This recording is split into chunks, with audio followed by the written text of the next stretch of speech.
On Monday, they brought bulldozers to erase my so-called abandoned warehouse while the whole family watched.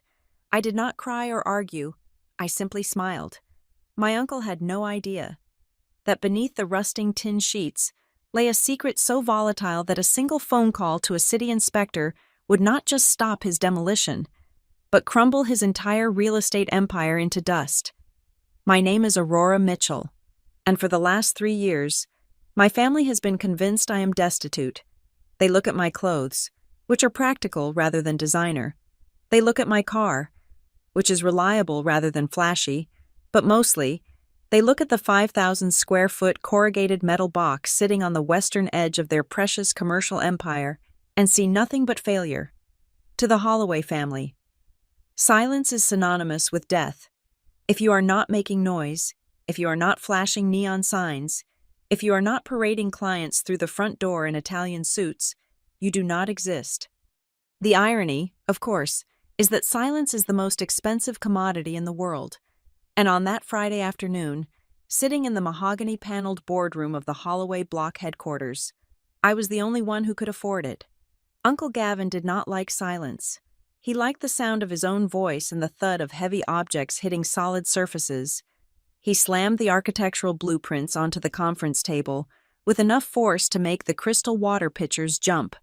The noise echoed off the walls, a sharp crack that was meant to induce flinching.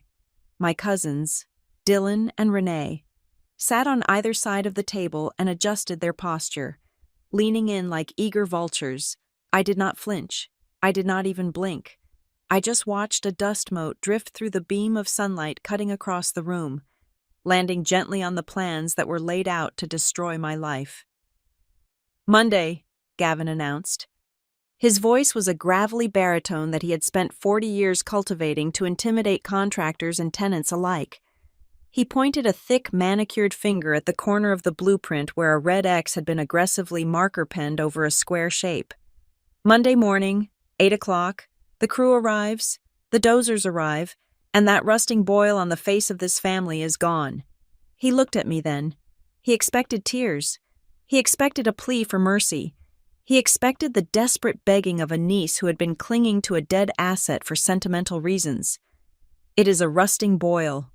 Aurora, he continued, his tone shifting from command to a mock sympathetic sneer. It is a health hazard. It is an eyesore. Do you know what the prospective tenants for the new retail strip said when they toured the lot last week? They asked if we were running a scrapyard next door. A scrapyard. Renee, sitting to my left, clicked her tongue. She was the family's real estate shark, a woman who measured human worth in price per square foot. It is honestly embarrassing. Aurora, she said, smoothing the lapel of her blazer. We have tried to be patient with you. We really have. Grandma left you that parcel because she pitied you, not because she wanted you to drag down the property value of the entire block. 3 years, and not a single billboard, not a single truck in or out. The windows are taped over, the paint is peeling. It is blight, pure and simple. Dylan, the family accountant who always looked like he was sweating through his shirt, nodded in agreement, though he wouldn't meet my eyes. The parking revenue alone, he mumbled, tapping his tablet. If we pave that lot, we are talking about 40 additional spaces. In downtown Ridgeport, that is a significant monthly injection. We are losing money every single day that empty shell sits there. They had rehearsed this. I could see it in the way they passed the baton of conversation, layering guilt upon shame upon financial logic. They had built a narrative where I was the stubborn, failed artist or the recluse, hoarding a piece of prime real estate just to spite them. They believed the warehouse was empty because they never saw anyone go in. They believed it was abandoned because the lights were never on. They were so loud in their arrogance that they never stopped to ask why the electric bill was always paid on time, or why the perimeter fence, despite looking old, never had a single break in the chain link. It is not just about the money, Gavin said, leaning forward, placing his hands flat on the table. He was trying to look benevolent now. It is about the family image. The Holloway block is a premier destination. We have standards. That shack represents everything we are trying to move away from. It is dirty. It is old. It is useless. He paused, waiting for me to crack. We are doing you a favor, he added softly. We will clear the debt of the demolition. We will even cut you a check for the land value, minus the cost of the cleanup. It is more than you deserve, considering you have let it rot for 36 months. I finally shifted in my chair. The leather creaked, a sound that seemed incredibly loud in the sudden silence of the room. I looked at the blueprint. The red X was violent, drawn with anger. It covered the loading bay. It covered the reinforced steel entry points. It covered the underground cooling exchange intake that I had spent 6 months installing under the cover of darkness. You are going to demolish it on Monday, I said. My voice was even, devoid of the trembling they were hoping for. That is the schedule, Gavin said, straightening his tie. The equipment is booked. And the permit? I asked. The question hung in the air. It was a simple, bureaucratic question. In the world of construction and demolition, it was the only question that mattered. You do not knock down a structure in the middle of a city without the city knowing about it. You do not bring heavy machinery onto a lot without a stamped, sealed, and approved document from the Department of Buildings. Gavin let out a short, sharp laugh. It was a bark of incredulity. The permit, he repeated, looking at Renee and Dylan as if I had just asked if the earth was flat. She asks about the permit. He turned his gaze back to me, and his eyes were cold. Aurora, look around you. Look at this office.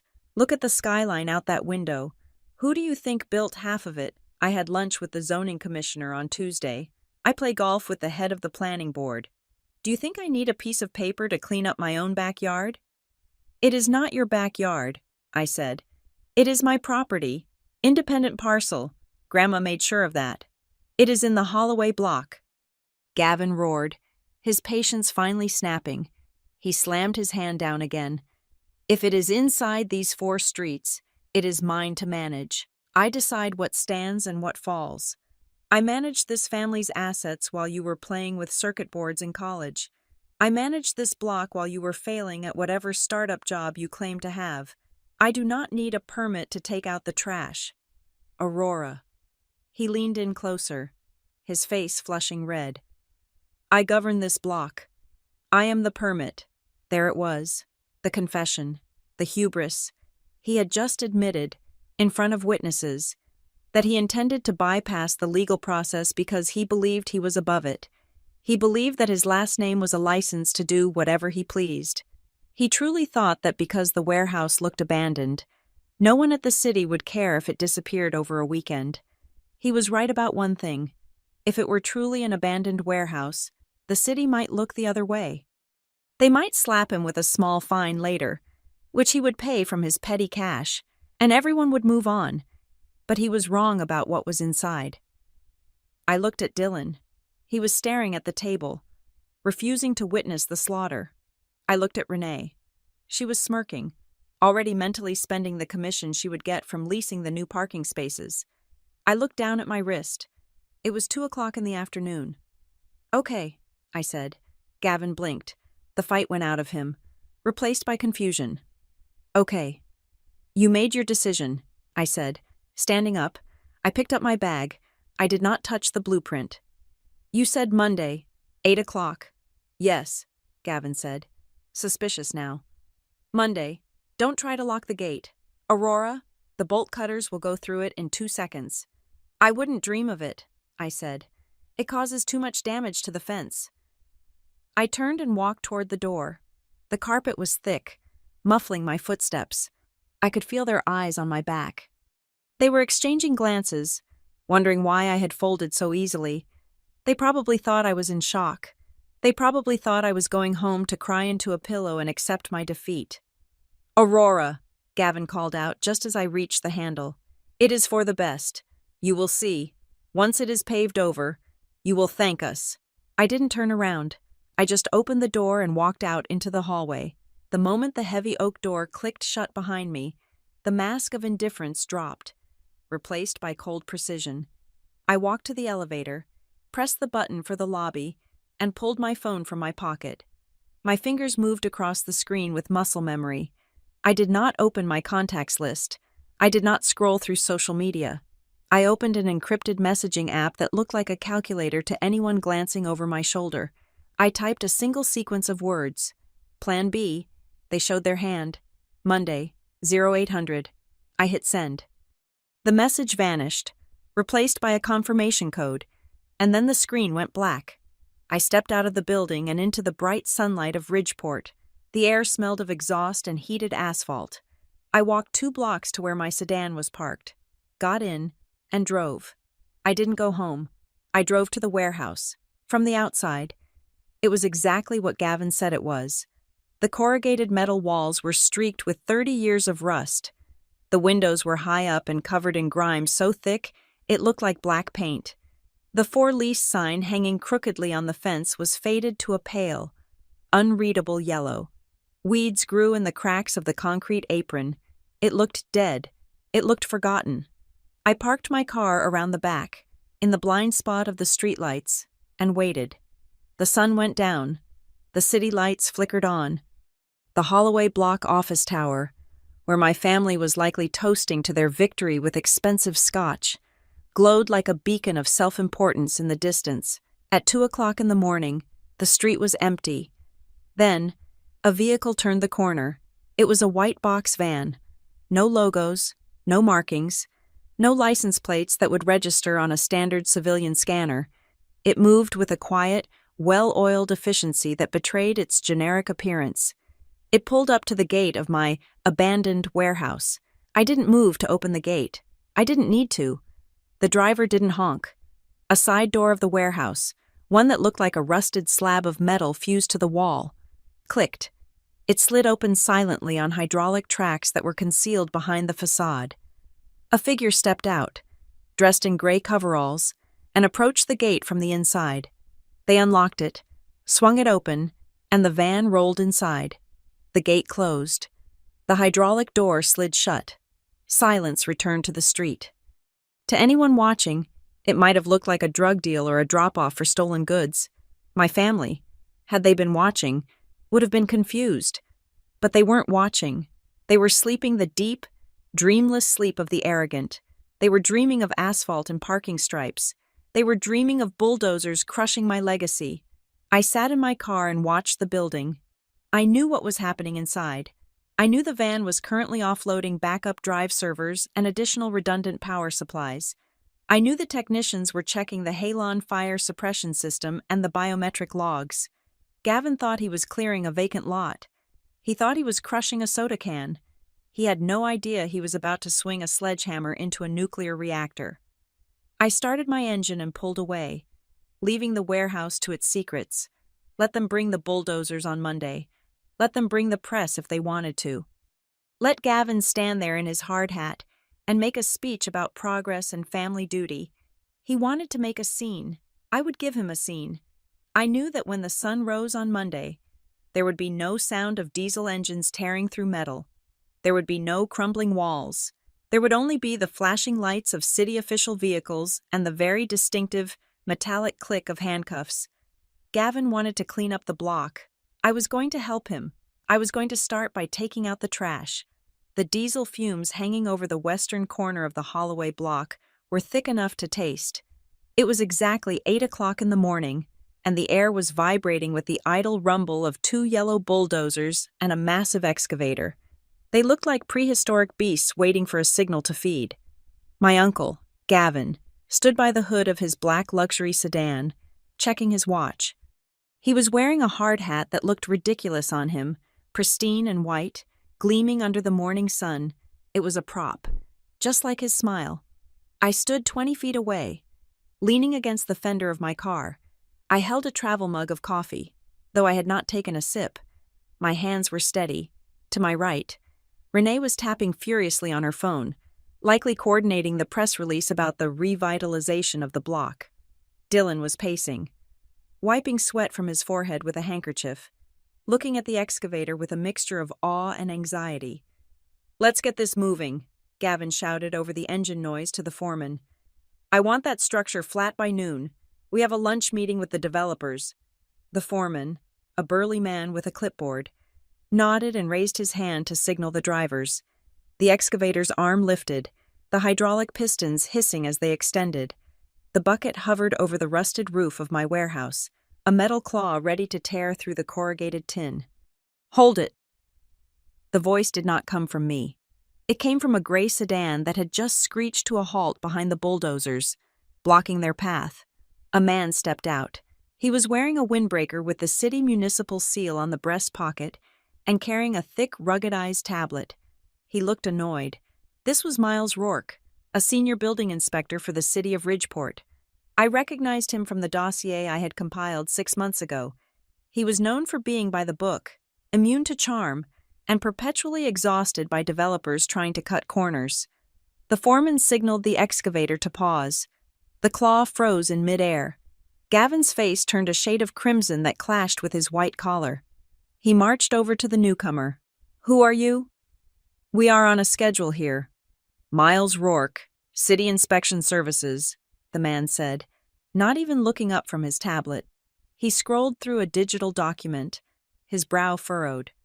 "I have a demolition order here for Parcel 4B. That's this structure." "Yes, that is the structure," Gavin snapped. "It is a derelict storage unit. We are removing a hazard. You can do your post-demo survey this afternoon." Rourke finally looked up. He had tired eyes, but they were sharp.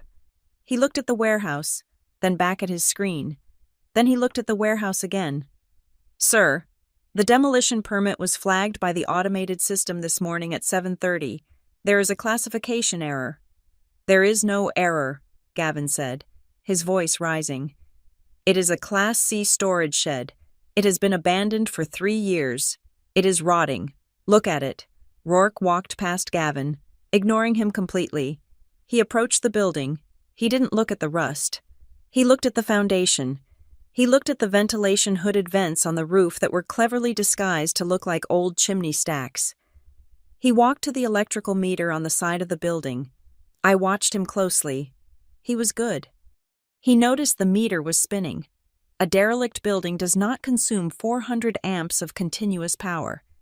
"This building is drawing a significant load," Rourke said, turning back to the group. "And the municipal database has a zoning conflict. The parcel is listed as mixed-use industrial, but the safety rating on the permit application says non-structural storage. Those two things don't match." "It is a glitch," Gavin insisted, following him. "Just sign off on the clearance so we can work. I have the mayor on speed dial. Inspector, do not make me use it." Rourke stopped.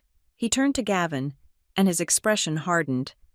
"Sir, if you call the mayor, tell him that Miles Rourke is doing his job, Code 314. Section B. No demolition can proceed on a structure with active utilities until a visual interior inspection confirms vacancy and hazardous material clearance. That is the law." Gavin scoffed. "It is empty. It is full of rats and dust." "Then show me," Rourke said. He pointed to the side door, the one I had entered through the previous night. "Open it," Gavin gestured to the foreman. "Get the crowbar. Pop the lock." The foreman grabbed a 3-foot steel bar from his truck and started walking toward the door. "I wouldn't do that," I said, my voice cut through the tension. Everyone turned to look at me. I pushed off my car and walked slowly toward them. I didn't look at Gavin. I looked at the foreman. "That is a reinforced steel security door," I said calmly. "If you try to pry it open, you will trigger a silent alarm that alerts the county sheriff of a forced entry in progress. And since you are holding a weapon, they might not ask questions when they arrive." Gavin laughed, a nervous, jagged sound. "She is bluffing. Crack it open." The foreman hesitated. He looked at the door. It looked old, but the frame was flush with the wall in a way that suggested solidity. I reached into my pocket and pulled out a key card. It was not a brass key. It was a matte black RFID card with a holographic chip embedded in the center. "I will open it," I said, stepping between the foreman and the door. "To avoid anyone being charged with a felony this early in the morning." "You don't have a key to this trash heap," Gavin spat. "You haven't been inside in years." I didn't answer. I held the card up to a patch of rust on the wall next to the door. To the naked eye, it looked like just another spot of corrosion. But under the paint, the reader beeped. A low, heavy thud echoed from inside the wall as the magnetic locks disengaged. Then, the hydraulic hiss I loved so much filled the air. The heavy steel door slid open. The effect was instantaneous. It was like opening the airlock of a spaceship. A gust of cool, sterile air rushed out, hitting us in the face. It smelled of ozone and antiseptic, completely overpowering the diesel fumes outside. The hum of high-performance cooling fans spilled out, a steady, rhythmic drone that signaled massive computing power and climate regulation. Gavin's mouth fell open. Dylan took a step back. Renee dropped her phone. Inspector Rourke stepped forward, his eyes widening. Inside, there were no piles of old furniture. There were no rats. There was a corridor with white, pharmaceutical-grade flooring that gleamed under the harsh LED strip lighting. To the left and right were rows of sealed glass doors, behind which stood rack after rack of black server towers and stainless steel refrigeration units. The walls were lined with digital temperature displays, all showing steady readings in green text. Rourke walked into the corridor. He looked at a yellow and black placard bolted to the inner wall. "Temperature-controlled chain of custody," Rourke read aloud. "Authorized personnel only. Biological hazard level 2. He spun around, his face pale. "Who is the site administrator?" "I am," I said, stepping into the cool light of the facility. "This is a live facility," Rourke said, his voice shaking slightly. He looked at Gavin, who was staring into the hallway as if he were looking at a ghost. "You told me this was a shed. You told me it was abandoned." "I didn't know," Gavin stammered. "She hid it." Rourke pulled his phone from his pocket. He didn't look tired anymore. He looked terrified. He dialed a number and put it to his ear. "Dispatch, this is Rourke. I need an immediate stop work order on the Holloway site. Yes, the whole block. Flag it as a critical infrastructure hazard. I am looking at a biological storage facility that was 5 minutes away from being breached by heavy machinery." He hung up and turned to Gavin. "Do you have any idea what happens if an excavator punctures a biocontainment unit? Do you have any idea of the federal fines involved in destroying clinical trial data?" "It is just computers," Gavin yelled, trying to regain control, though his voice was thin. "She is playing games. It is just a server farm." "It is not just a server farm," I corrected him. I walked over to one of the refrigeration units visible through the glass inner door. I tapped the glass. "This unit contains tissue samples for a Phase 3 oncology trial currently being conducted by a lab in Boston. They pay for off-site redundancy. That unit over there holds the cryptographic keys for a fintech startup in Chicago. They require physical isolation for their data." I turned to Rourke. "Inspector, this facility operates under a strict service level agreement. The uptime requirement is 99.99%. The contract penalties for interruptions start at $200,000 per hour." Dylan let out a choked sound. $200,000 per hour? I repeated. "The total value of the active service contracts managed in this building is $5.6 million annually. That is not the value of the building. That is just the revenue." The silence that followed was absolute. The rumble of the bulldozers outside seemed miles away. $5.6 million, Gavin whispered. He looked at the rust on the outside of the door, then at the pristine lab inside. He couldn't reconcile the two images. His brain was failing to process the deception. Rourke was writing furiously on his tablet. "This is a nightmare," he muttered. "A logistical nightmare." He looked at me. "Do you have the permits for this? The zoning variances?" "Everything is filed under the holding company name, Argus Logistics," I said. "It is a subsidiary I formed 3 years ago. The city approved the retrofitting permit. The fire marshal signed off on the Halon system last month. The health department inspects the biostorage quarterly. It is all in the system. Inspector, you just have to look under the correct tax ID, not the Holloway Family Trust." Rourke tapped his screen, searching. A moment later, he stopped. He let out a long breath. "Argus Logistics, here it is, valid through next year, fully compliant." He looked at Gavin with pure disgust. You filed a demolition permit for a property you didn't even bother to research. You lied on the application about the building's usage. You tried to bulldoze a facility housing active biological agents and secure data. It is on my land, Gavin screamed, his composure shattering completely. It is the Holloway block. I own the dirt. I don't care if you own the magma in the center of the earth, Rourke snapped. You cannot demolish a regulated facility without a federal hazmat review. That takes 6 months minimum, and you certainly can't do it when there are active contracts involved. Rourke stepped out of the building and waved his arms at the excavator driver. Shut it down. Turn it off now. The driver killed the engine. The silence that fell over the lot was heavy and suffocating. Rourke turned back to us. He was writing a citation, the stylus hitting the screen with angry taps. I am flagging this entire parcel. I am transferring the file to the city legal department immediately. No one touches this structure. No one enters.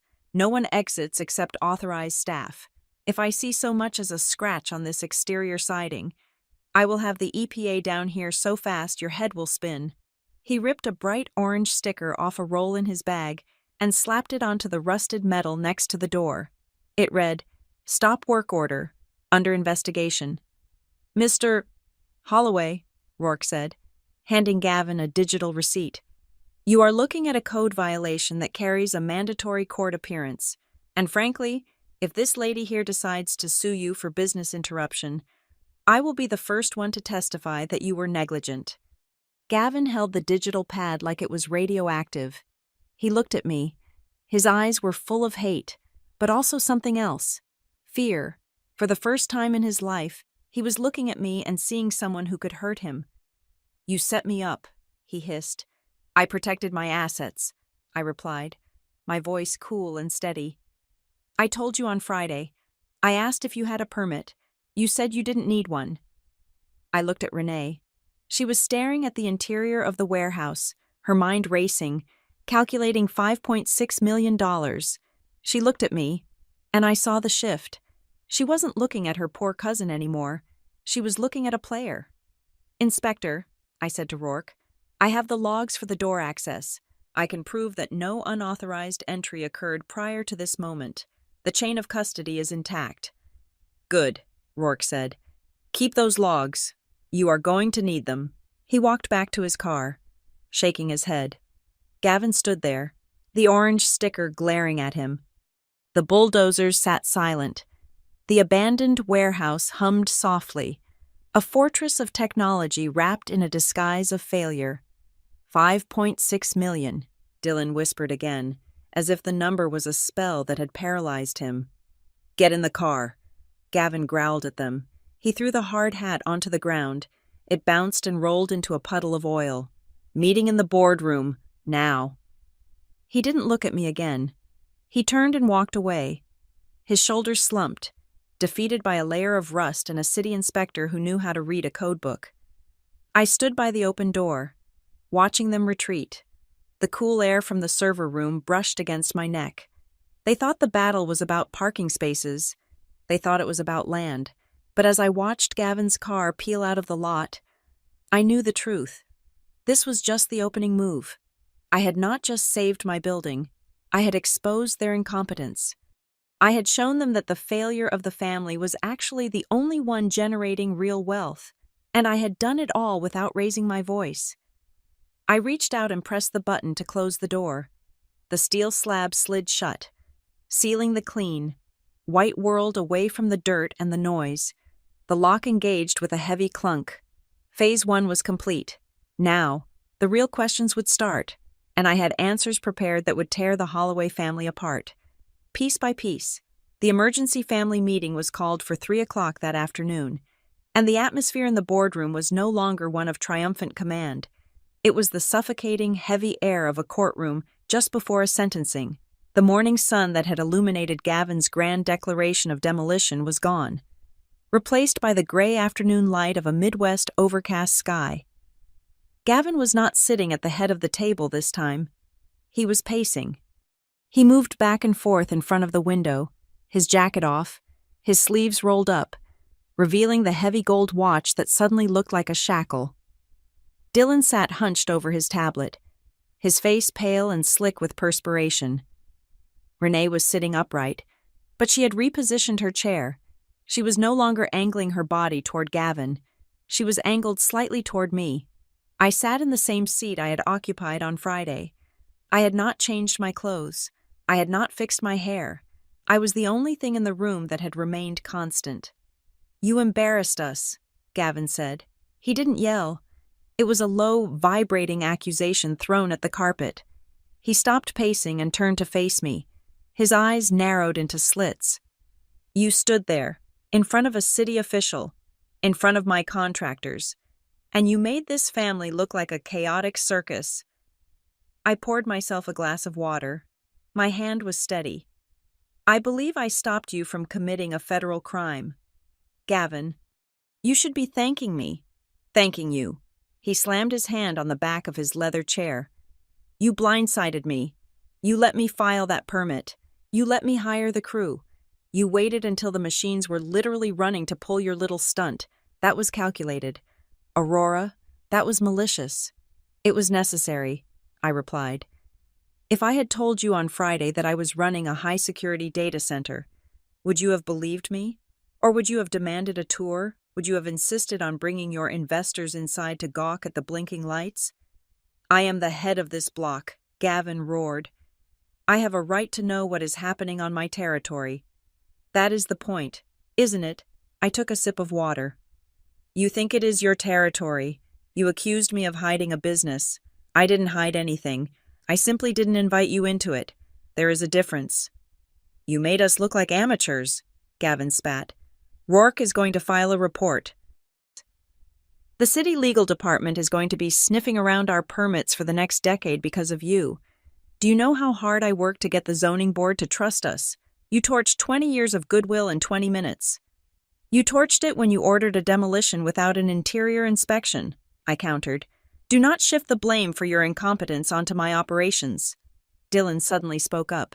His voice was cracked, like he had been holding his breath for hours. "5.6 million. Gavin whipped his head around. "Shut up, Dylan." "No, Uncle Gavin. Listen," Dylan said. Looking up with wide, shocked eyes, he tapped his screen. "I have been running the numbers based on what she said. If she has 5.6 million in annual recurring revenue, that is 3 times the net operating income of the entire retail strip we were planning to build. 3 times. He looked at me, and for the first time in his life, there was no pity in his gaze. There was only the raw, hungry math of an accountant realizing he had been counting pennies while standing on a gold mine. "Aurora, is that number verified?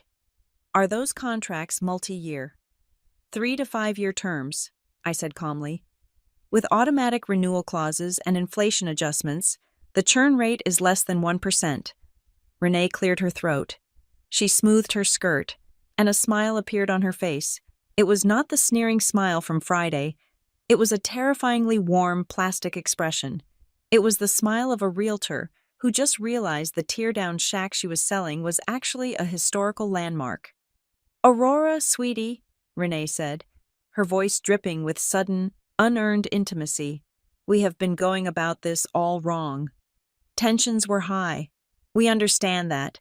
But we are family. If you have built something this substantial, we should be celebrating it. We should be integrating it." She leaned forward, her eyes gleaming. "Imagine the marketing. Holloway Block, the intersection of retail and tech. We could rebrand the whole development around your hub. We could use your revenue stream to leverage better financing for the East Wing renovations. Why didn't you tell us? We could have helped you expand." I looked at her, and I felt a cold knot of disgust in my stomach. Friday, I was a failure. Today, I was a cash cow. They didn't care about the work. They didn't care about the science or the data. They only cared that the rust was actually gold paint. "I didn't tell you," I said, reaching into my bag. "Because I know exactly how this conversation goes. You don't want to help me expand. Renee, you want to absorb me." I pulled a thick folder from my bag and slid it across the mahogany table. It spun smoothly and stopped right in front of Gavin. "Open it," I said. Gavin stared at the folder like it was a bomb. He slowly opened the cover. "That is the deed to the parcel," I said, my voice cutting through the silence. "Behind it is the original subdivision survey from 1985. Behind that are my business license, my insurance certificates, and my federal compliance audits." Gavin flipped through the pages. His face grew tighter with every sheet. "Read the line under ownership," I instructed. He didn't want to read it. He wanted to burn it, but his eyes dropped to the line. "Owner Aurora Mitchell." He read through gritted teeth. "Parcel status independent, no HOA affiliation, no block management covenant." "Exactly," I said. "Grandma didn't just leave me a warehouse. Gavin, she left me an island. That land is legally distinct from the Holloway block. You have no jurisdiction. You have no management rights. You have no claim to my revenue, my operations, or my future." The room went dead silent. The air conditioner hummed, oblivious to the human wreckage in the room. Gavin closed the folder. He placed his hands flat on top of it, as if trying to physically suppress the truth contained inside. When he looked up, the mask of the concerned patriarch was gone. In its place was something ugly and raw. It was the look of a man who realizes he cannot steal what he wants, so he must destroy the owner instead. "You think you are so smart," Gavin said, his voice dropping to a dangerous whisper. "You think because you have some computers and some contracts that you are one of us. You are not one of us. Aurora, you never have been." He stood up and leaned over the table, his shadow stretching toward me. "You are a weirdo. You always were. While Dylan and Renee were learning the business, learning how to talk to people, learning how to build a community, you were in your room taking apart radios. You don't know how to integrate. You don't know how to be part of a team. You are a cold, antisocial hermit who plays with tech toys because you can't handle real human interaction." I didn't flinch. His words were meant to hurt, to trigger the insecurity of the little girl who never fit in at the country club dinners. But they didn't hurt. They just bored me. I remembered the Christmas dinner 4 years ago. I had just secured the seed funding for the retrofitting. I was excited. I had tried to explain the concept of cold storage data preservation to my aunt. Gavin had interrupted me mid-sentence to ask if I was still fixing computers for a living. He had laughed and told the table that I was the family geek squad. Everyone had laughed. They asked when I was going to get a real job like Renee, who sold condos. I had stopped explaining myself that night. I realized then that they didn't want to understand. They needed me to be small so they could feel big. "My tech toys," I said, meeting Gavin's gaze with a flat, unimpressed stare. "Secure the intellectual property of 3 pharmaceutical giants. My antisocial behavior ensures that their secrets are kept safe from corporate espionage. You call it being a hermit. My clients call it discretion, and they pay a premium for it." "It is a blight," Gavin shouted, losing his temper again. "It looks like garbage. You are running a gold mine inside a dumpster, and you are dragging down the value of everything I have built. Do you think I care about your little independent status? This is Ridgeport. This is my town. You think a piece of paper from 1985 is going to stop me?" "It stopped you this morning," I said. Gavin's face twitched. "That was a surprise attack. That won't happen again." He walked over to the window and looked out at the block his kingdom. He took a deep breath, composing himself, pulling the arrogance back around him like a coat. "You have 2 choices. Aurora," he said, not looking at me. "Option 1. You sign a management agreement with Holloway Properties. We take over the exterior maintenance, we integrate the parcel into the block's master plan, and we take 15% of the gross revenue as a management fee. In exchange, we make your building look like it belongs here. We legitimize you." "And option 2? I asked, though I already knew. He turned around. His eyes were cold, dead things.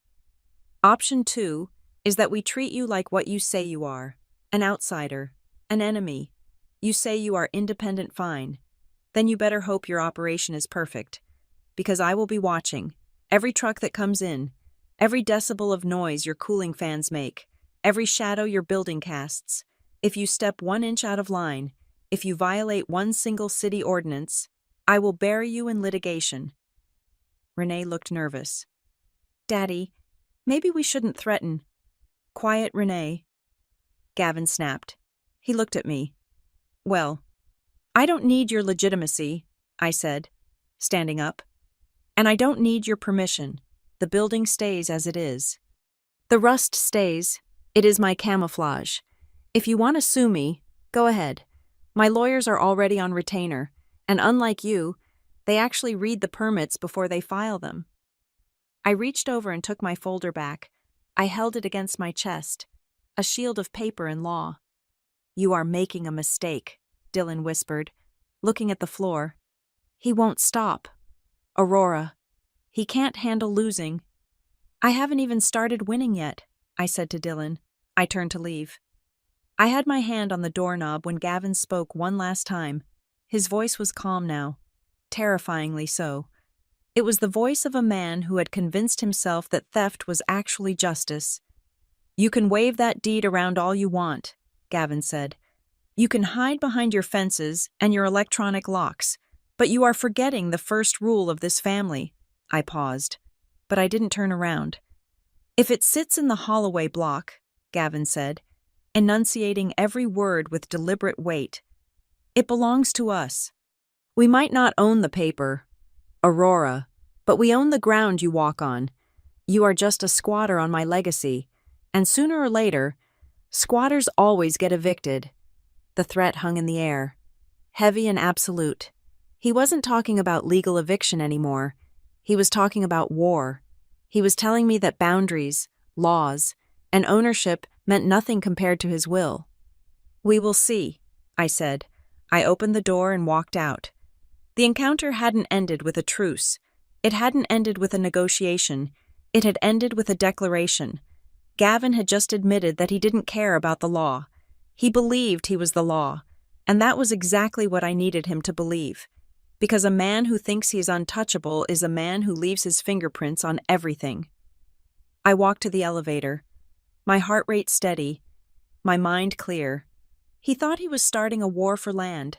He didn't realize he was stepping onto a battlefield I'd been mapping for 3 years. He wanted the block fine. I would let him try to take it, but he was about to find out that the rusting boil he hated so much was actually an ironclad anchor, and he was the one drifting into the storm. I sat in my car in the warehouse lot, watching the red taillights of my family's convoy fade into the gray afternoon. The adrenaline from the confrontation in the boardroom was beginning to ebb, replaced by the familiar, cold clarity that had guided me for the last half-decade. Gavin thought this war was about a parking lot. He thought it was about pride, or aesthetics, or the stubbornness of a niece who refused to fall in line. He was wrong. This wasn't about stubbornness. It was about survival. My mind drifted back 5 years, to a room that smelled of old paper and lemon polish, the office of Mr. Henderson, my grandmother's estate attorney. The reading of the will had been the event of the season for the Holloway family. Gavin had worn his best suit, the one he saved for closings and funerals. Renee had been vibrating with anticipation, already mentally redecorating the penthouse she assumed she would inherit. When Henderson read the distribution of assets, the tension in the room was palpable. Gavin received the controlling interest in the Holloway block management firm. Renee received the residential portfolio. Dylan received the liquid stocks, and then came my name. To my granddaughter, Aurora Mitchell, Henderson had read, his voice dry and devoid of emotion. I leave the structure and land located at the western perimeter of the block, commonly known as the Old Cannery Warehouse. I remembered the silence that followed. It lasted exactly 3 seconds before Gavin snorted, then Renee giggled, then the whole room, save for me and Mr. Henderson, dissolved into polite, pitying laughter. The rat trap, Gavin had chuckled, wiping a tear from his eye. Mother left her the rat trap. Well, I suppose it is fitting. Aurora always did like collecting junk. Maybe she can store her college projects in there. It comes with a stipulation, Henderson had continued, raising his voice slightly to cut through their mirth. The parcel is to be legally severed from the master deed of the Holloway block. It is to be rezoned as an independent entity. free from the covenants and restrictions of the family trust. Gavin had waved his hand dismissively. Fine, fine, sever it, cut it loose. I don't want to pay the insurance on that eyesore anyway. Let her have her little island of rust. They signed the papers that day with smiles on their faces. They thought they were dumping a liability on the black sheep of the family. They thought they were free of a maintenance headache. They didn't read the survey. They didn't look at the geological reports that showed the bedrock beneath that warehouse was the most stable in the entire county. They saw a shed. I saw a bunker. I had just left my position at North Pine Systems Lab 3 months prior. That job had been my real education. North Pine was a flash company. They had a glass-walled data center in Silicon Valley that looked like a jewelry box. They put their servers on display for the world to see. Bathed in blue neon light, they wanted the public to see the technology. Then came the breach. It wasn't a hack. It was physical. A group of corporate espionage agents simply drove a truck through the glass wall. They smashed the racks, stole the drives, and caused $40 million in damage in under 4 minutes. I learned a lesson that day that no university professor could teach. In the world of high-value data, visibility is death. If you look like a bank, someone will try to rob you. If you look like a fortress, someone will try to siege you. But if you look like a pile of garbage, people walk right past you. The day I got the keys to the warehouse, I walked into the dark, dusty cavern. It smelled of stale oil and dead pigeons. The roof leaked, the floor was cracked, but the bones were steel. I spent the next 2 years living a double life. By day, I was the failing niece, the one who couldn't hold down a job, the one who borrowed money for repairs that never seemed to happen. By night, I was a general contractor for the most sophisticated private vault in the state. I hired crews from out-of-state contractors from Ohio and Illinois who didn't know the Holloway name and didn't care about Ridgeport gossip. I had them work graveyard shifts. When the delivery trucks brought the server racks, the cooling units, and the backup generators, they arrived in unmarked vans at 3 a.m. I spent $1.2 million of my own savings and a private loan on the interior. I installed a Faraday cage to block electromagnetic interference. I installed a halon gas fire suppression system that could extinguish a blaze in 10 seconds without damaging a single circuit board. I installed biometric scanners that measured the unique vein patterns in a human hand. But the most expensive part of the renovation was what I didn't do. I didn't paint the exterior. In fact, I hired a scenic artist from a theater company to paint faux rust onto the new steel reinforcements I added to the doors. I kept the broken windows, simply sealing them from the inside with blackout ballistic glass. I found an old, weather-beaten, "For Lease" sign from 1998 and hung it crookedly on the fence. I cultivated the weeds. I made sure the perimeter looked neglected. The best security is boredom. I had told my first client, a research director for a biotech firm developing a cure for a rare blood disease. He had been skeptical when he first pulled up to the gate in his luxury sedan. He looked at the peeling paint and the grim surroundings and nearly drove away. But when I brought him inside, through the airlock, into the humming, pristine white corridor of the server room, his jaw dropped. "Why," he had asked, running a hand over the cold steel of a server rack, "you have a Ferrari engine inside a beat-up station wagon. Your competitors know what a data center looks like," I told him. "They look for cooling towers. They look for security guards in uniforms. They look for fences with razor wire. No one looks twice at a derelict warehouse on the edge of town. If you store your clinical trial data here, the only thing that will try to break in is a stray cat." He signed the contract that afternoon. Then came the others, a risk assessment firm that modeled catastrophic weather events for insurance giants, a private cryptographic key management service. These weren't companies that wanted a fancy lobby to impress investors. They were people who dealt in secrets. They wanted stability. They wanted invisibility. They didn't care that the building was ugly. They cared that it was off the grid.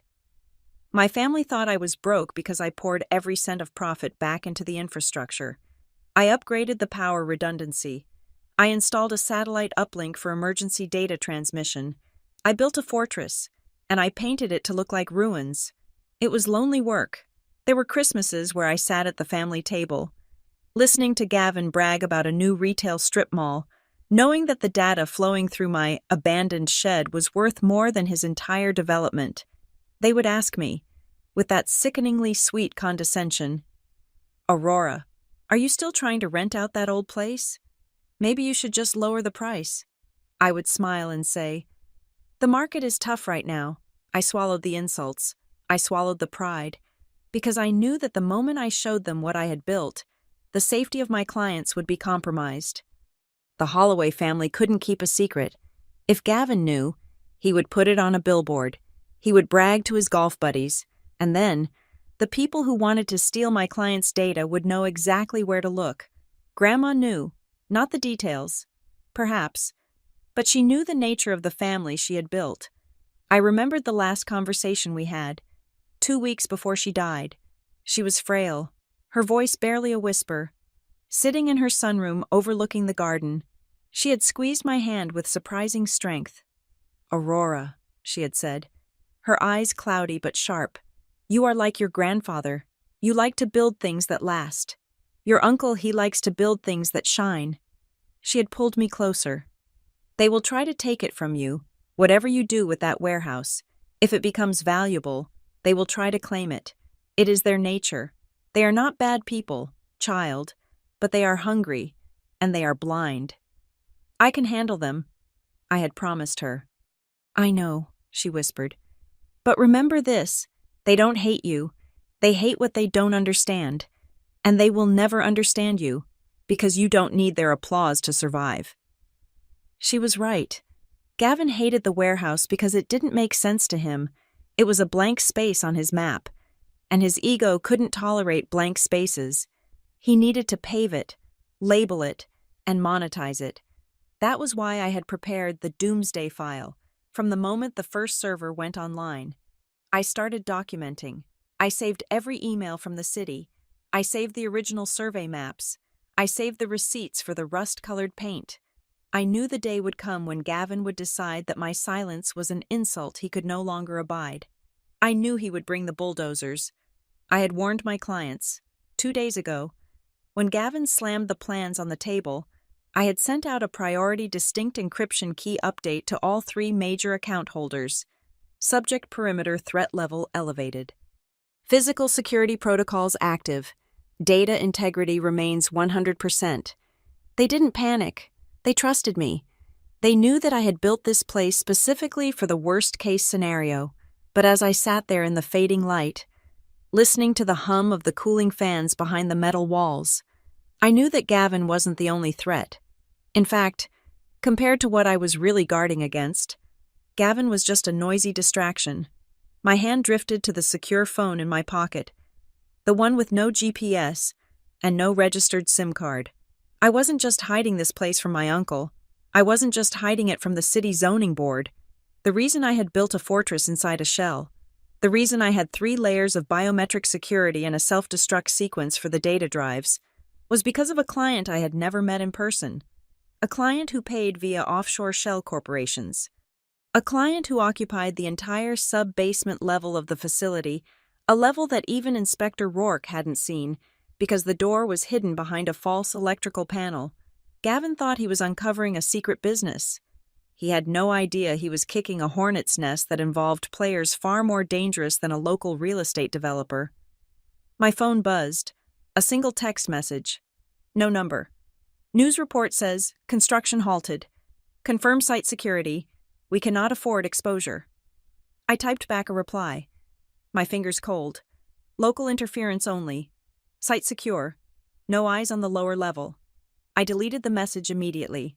Gavin wanted to steal the land. He wanted the prestige. He didn't know that if he had actually succeeded in tearing down that wall today, if he had exposed the sub-basement to the light of day, the people who paid for that storage wouldn't have sued us. They wouldn't have filed a complaint with the city. They would have simply removed us. I looked at the warehouse one last time. It looked so fragile in the twilight. A rusting box sitting on a ticking bomb. I started the car. I had won the battle with my family, but by bringing the city inspector into the mix, I had drawn attention. and attention was the one thing the things in the basement could not survive. The war for the land was just a cover story. The real war was keeping the world from finding out what was sleeping 20 feet beneath the concrete, and I was the only gatekeeper left. The Tuesday morning sun did not bring clarity. It brought a legal storm front that was darker and heavier than the overcast sky above Ridgeport.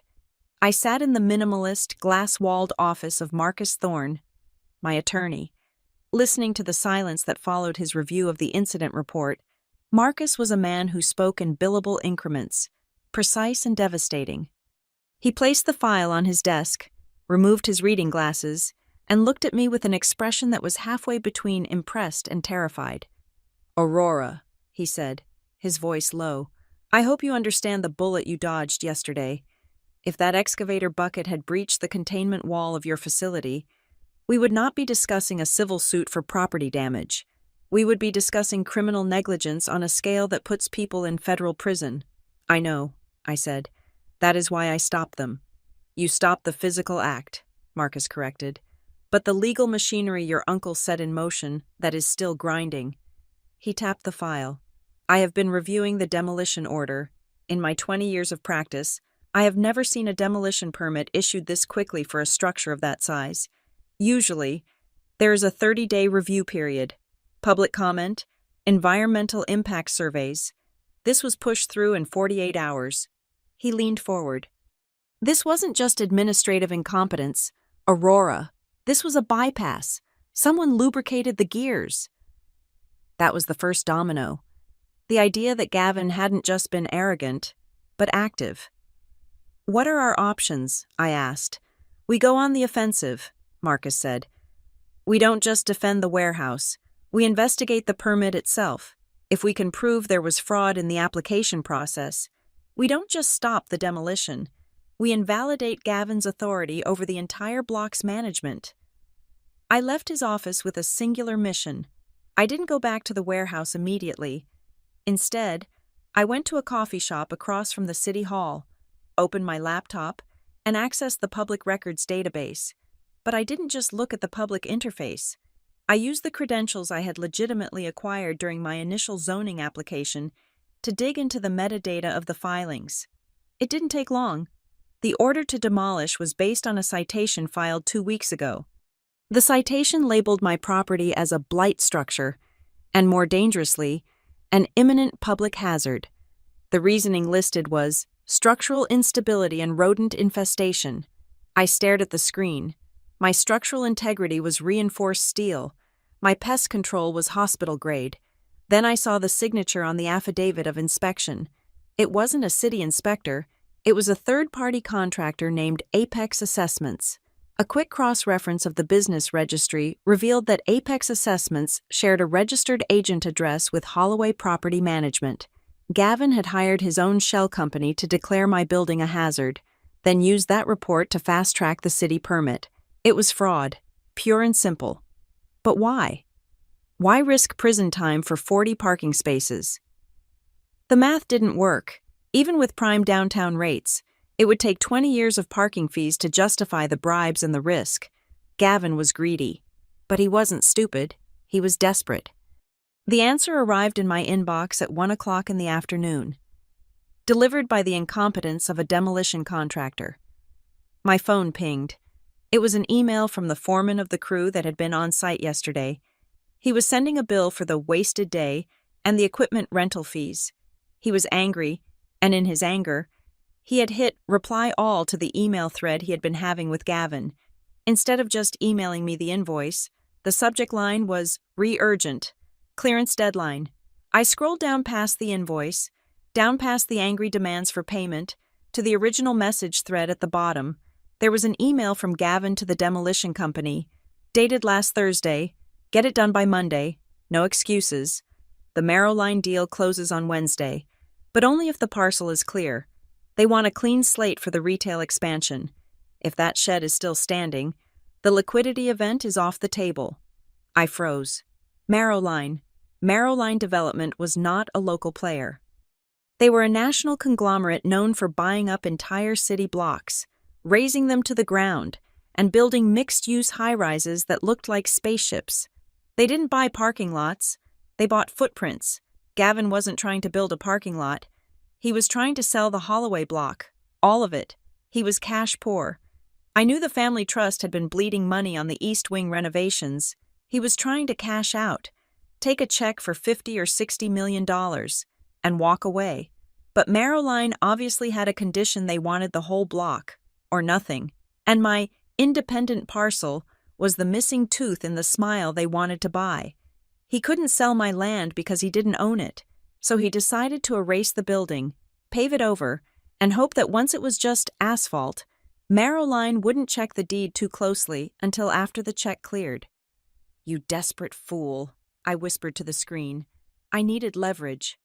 I had the fraud, but fraud takes months to prove in court. I needed something physical, something immediate. I called a survey company I had used during the initial renovation. "I need a boundary stakeout," I told them. "Emergency rates apply. I need it done today." By 4 o'clock, 2 men in orange vests were walking the perimeter of my lot with laser theodolites and GPS poles. I stood by the fence, watching them. Gavin came out of the office tower, watching from the distant steps like a gargoyle. But he didn't approach. The orange stop work sticker on my door was a force field he dared not cross. The lead surveyor, a man named Evans, waved me over. He was standing near the edge of my lot, where the asphalt of the main Holloway block driveway met the cracked concrete of my sector. "Ms. Mitchell," Evans said, looking at his data collector, "we have a discrepancy between the physical use and the deed lines." "Show me," I said. He pointed to a line of spray paint he had just put on the ground. It wasn't where the fence was. It was 12 feet further out, cutting right across the main entrance lane that led to the underground parking garage of the Holloway office tower. "Your deed is based on the 1985 plat," Evans explained. "Back then, this was all one cannery complex. When the parcel was severed, the line was drawn here." He tapped the paint. "The current driveway for the main tower, the landscaping, the utility box for their streetlights, it is all sitting on your land, about 1,200 square feet of it." I looked at the paint. I looked at the luxury cars driving over my land to get to Gavin's building. "Thank you. Mr. Evans," I said. "Please mark it permanently." I walked back to my car and called Marcus. "Draft a cease and desist," I said. "I want to block access to the western driveway of the Holloway Tower. It is trespassing on my property." "Aurora," Marcus warned. "That is the nuclear option. If you block that driveway, they can't access their parking garage. They will claim prescriptive easement. They have been using that driveway for 20 years. If they can prove open, notorious, and hostile use for that period, the court will grant them the land." "They can't prove it was hostile," I said, opening my glove compartment. I pulled out a yellowed piece of paper encased in a plastic sleeve. It was a letter from my grandmother, dated 1995, addressed to the Holloway Management Trust. "I have a letter," I told Marcus. Grandmother explicitly granted Gavin revocable permission to use that strip of land for the driveway until such time as the warehouse required the space. She gave him permission. "Marcus, that means it wasn't hostile. It was a license, and I'm revoking the license." Marcus laughed, a dry, sharp sound. "Send me a picture of that letter. If that holds up, you don't just own a warehouse, you have a chokehold on their building." I hung up. I felt a surge of triumph, but it was quickly tempered by the buzzing of my other phone, the secure line. It wasn't a text this time. It was a call. I let it go to voicemail. I couldn't take a call from the sub-basement client while standing in the open, but the vibration of the phone was a reminder the more noise I made, the more I risked exposing the very thing I was trying to protect. I was about to leave when a gray sedan pulled up. It was Inspector Miles Rourke. He didn't look like an enemy today. He looked like a man trying to solve a puzzle that had too many pieces. He got out of his car and walked over to me. He was holding a file folder. "Ms. Mitchell," he said, "we need to talk. Is there a problem with the stop work order?" I asked. "No," Rourke said. "The order stands, but I have been down at the archives all afternoon. I was pulling the history on this site." He leaned against his car, looking at my rusted building. I found something interesting. The application to label this building as blight, the one that triggered the demolition permit, it was flagged in our system as a priority review. What does that mean? It means someone high up pushed it, Rourke said. But that is not the weird part.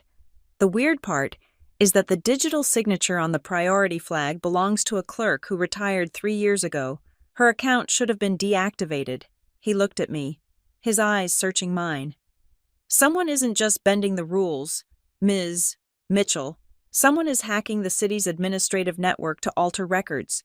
They are resurrecting dead accounts to approve permits. My blood ran cold. Gavin didn't know how to hack a city network.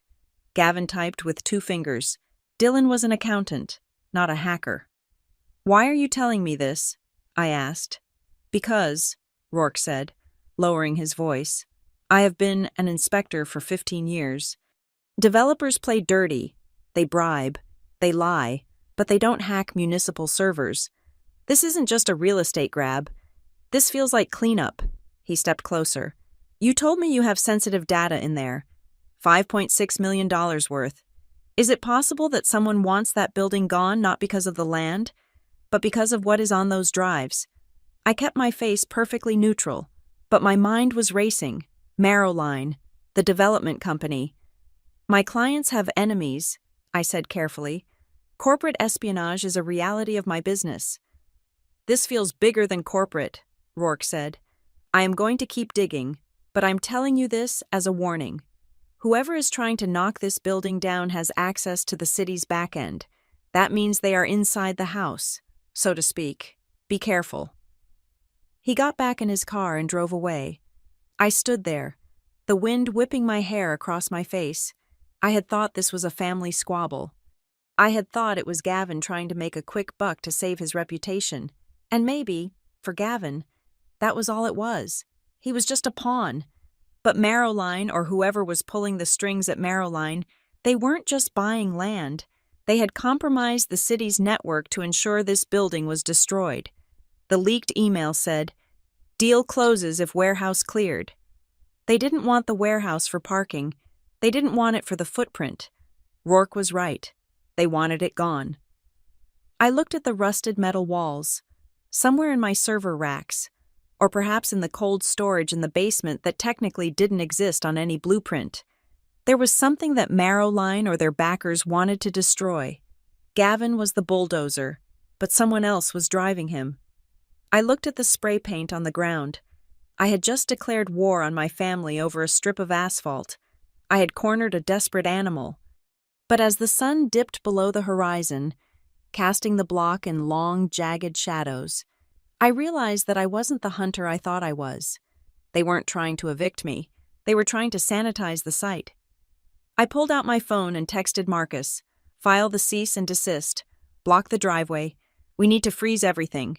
Then I texted the number that had called me earlier. External threat vector identified. It is not just the family. It is the buyers. Initiate level 4 counter surveillance. I got in my car and locked the doors. The click was loud in the silence. They wanted to erase my warehouse. But the thing I feared most wasn't the destruction of the building. It was that they wanted to erase the evidence of what was inside. And if they couldn't knock the building down, they might try to burn it out. The conference room on Wednesday morning smelled of floor wax and expensive cologne, a scent that I had always associated with my uncle's specific brand of coercion. This time, however, the seating arrangement was different. Gavin sat at the head of the table, flanked by his attorney, a man named Sterling who wore a suit that cost more than my first car. Renee and Dylan were present, looking like children who had been called to the principal's office. On my side of the table sat Marcus Thorne, my attorney, and Ms. Vance from the city attorney's office. I had insisted on her presence. Gavin had assumed she was there to mediate a surrender. He thought I had called this meeting to negotiate the terms of my capitulation, to accept a settlement check and walk away from the eyesore that was ruining his view. He was in for a very long morning. "Let's make this quick," Gavin said, leaning back in his chair and clasping his hands behind his head. He didn't look at me. He looked at Marcus. "We are prepared to offer your client a nuisance fee." We will cover the legal costs she has incurred so far, provided she drops the objection to the demolition and signs a quitclaim deed by 5 o'clock today. We have a schedule to keep." Sterling opened a folder and slid a single sheet of paper across the polished mahogany. $20,000, Sterling said, plus the cost of the fence repair. It is a generous offer for a parcel that has been red tagged by the city. I didn't pick up the paper. I didn't even look at it. I looked at Ms. Vance, then at Gavin. "We are not here to discuss the demolition," I said. My voice was quiet, but in the acoustic perfection of the boardroom, it carried like a bell. "That is currently under a stop work order which, as Ms. Vance can confirm, will remain in place pending the fraud investigation." Gavin's jaw tightened. "Then why are we here?" "We are here to discuss rent," I said. Renee let out a sharp, incredulous laugh. "Rent? You think we are going to pay you rent for that shack?" "Not for the shack," I corrected. "For the driveway." I nodded to Marcus. He opened his briefcase and produced a large, rolled-up document. He stood up and unrolled it across the center of the table. It was the fresh survey map that Evans had completed the previous afternoon. The lines were crisp and black, but the most important features were marked in bright, undeniable red ink. "This is a certified boundary survey completed yesterday," Marcus explained, his tone clinical.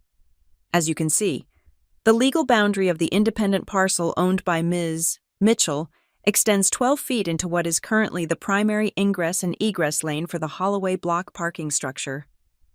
I watched Gavin's eyes follow the red line. I saw the moment the realization hit him. The driveway he had been using for 20 years, the grand entrance to his office tower, was built on dirt he didn't own. "This is ridiculous," Gavin sputtered, reaching for the map. "We have used that driveway for decades. It is common usage." "It was permissive usage," I interrupted, sliding the copy of Grandmother's letter across the table. Grandmother granted the Holloway Trust a revocable license to use that strip of land. A license, Gavin, not an easement, and as of this morning, I have revoked it. "You can't do that," Sterling interjected, though he was reading the letter with intense focus. "This creates a landlocked condition for the parking structure." "Not my problem," I said. "You have a back entrance on 4th Street. It is inconvenient. Yes. It is narrow. Yes. But you are not landlocked. You just lost your front door." "You are petty," Renee hissed. "You are doing this just to be spiteful." "I am protecting my property rights," I replied. "But there is more." I pointed to a second red line on the map, this one dashing across the corner of the lot. "When I had the surveyors out, they also scanned for underground utilities," I said. "It turns out, when you renovated the tower 10 years ago, you didn't want to pay the city to rip up the main road to lay your new fiber optic cables and your backup water main. So, you cut a corner, literally." I tapped the map. "The high-speed fiber line that services this entire building runs diagonally through my soil. You never asked for an easement. You never paid for the right-of-way. You just buried it and hoped no one would notice." The silence in the room was absolute. Dylan was staring at the map, his face draining of color. He knew what that fiber line meant.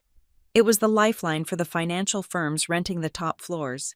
If that line was severed, the building went dark. "I am prepared to offer you an easement," I said, leaning forward. "I am not unreasonable. I will grant you the right to keep your driveway and your cables where they are." Gavin looked at me, wary. "For how much?" "Market rate," I said, "plus retroactive compensation for unauthorized use of the land for the past 10 years. My appraisers have calculated the value based on the commercial square footage of downtown Ridgeport." Marcus slid a second document across the table. It was a contract. The number at the bottom was not $20,000. $250,000 per year, Marcus read, with a lump sum payment of $1.5 million for past usage, due within 30 days. "You are insane," Gavin shouted, standing up so abruptly his chair tipped over. "You are trying to extort your own family, $1.5 million. We don't have that kind of liquidity sitting around for a driveway." Then dig it up, I said coldly. Move your road, move your cables. But if you touch one shovel to my dirt without a check in my hand, I will have the sheriff here for trespassing before the dust settles. Aurora, Gavin pleaded, his voice cracking. He put his hands on the table, leaning his weight on them. We are family. You can't do this. We are blood. You are squeezing us dry. I looked him in the eye. I waited for a long moment, letting his words hang in the air, letting everyone in the room taste the hypocrisy of them. Family, I repeated. Which family was it that voted to bulldoze my property on Monday morning? Which family stood in this room 5 days ago and called me a failure? Which family tried to erase my livelihood without even a phone call? That was business, Gavin yelled. We were trying to improve the block. And this is business, I said. I am improving my bottom line. Dylan spoke up. His voice was quiet, trembling. Uncle Gavin, just pay it. If we lose the fiber line, the tenants on the 12th floor will void their leases. We can't afford that. We can't afford the $1.5 million either, Gavin snapped at him. Not with the renovations running over budget. Why are you so desperate for the parking? Dylan asked. It was the question that had been eating at him. He looked at his uncle, confusion warring with suspicion. I ran the projections. Uncle Gavin, even with 40 new spots, it takes 10 years to make back the cost of the demolition and the paving.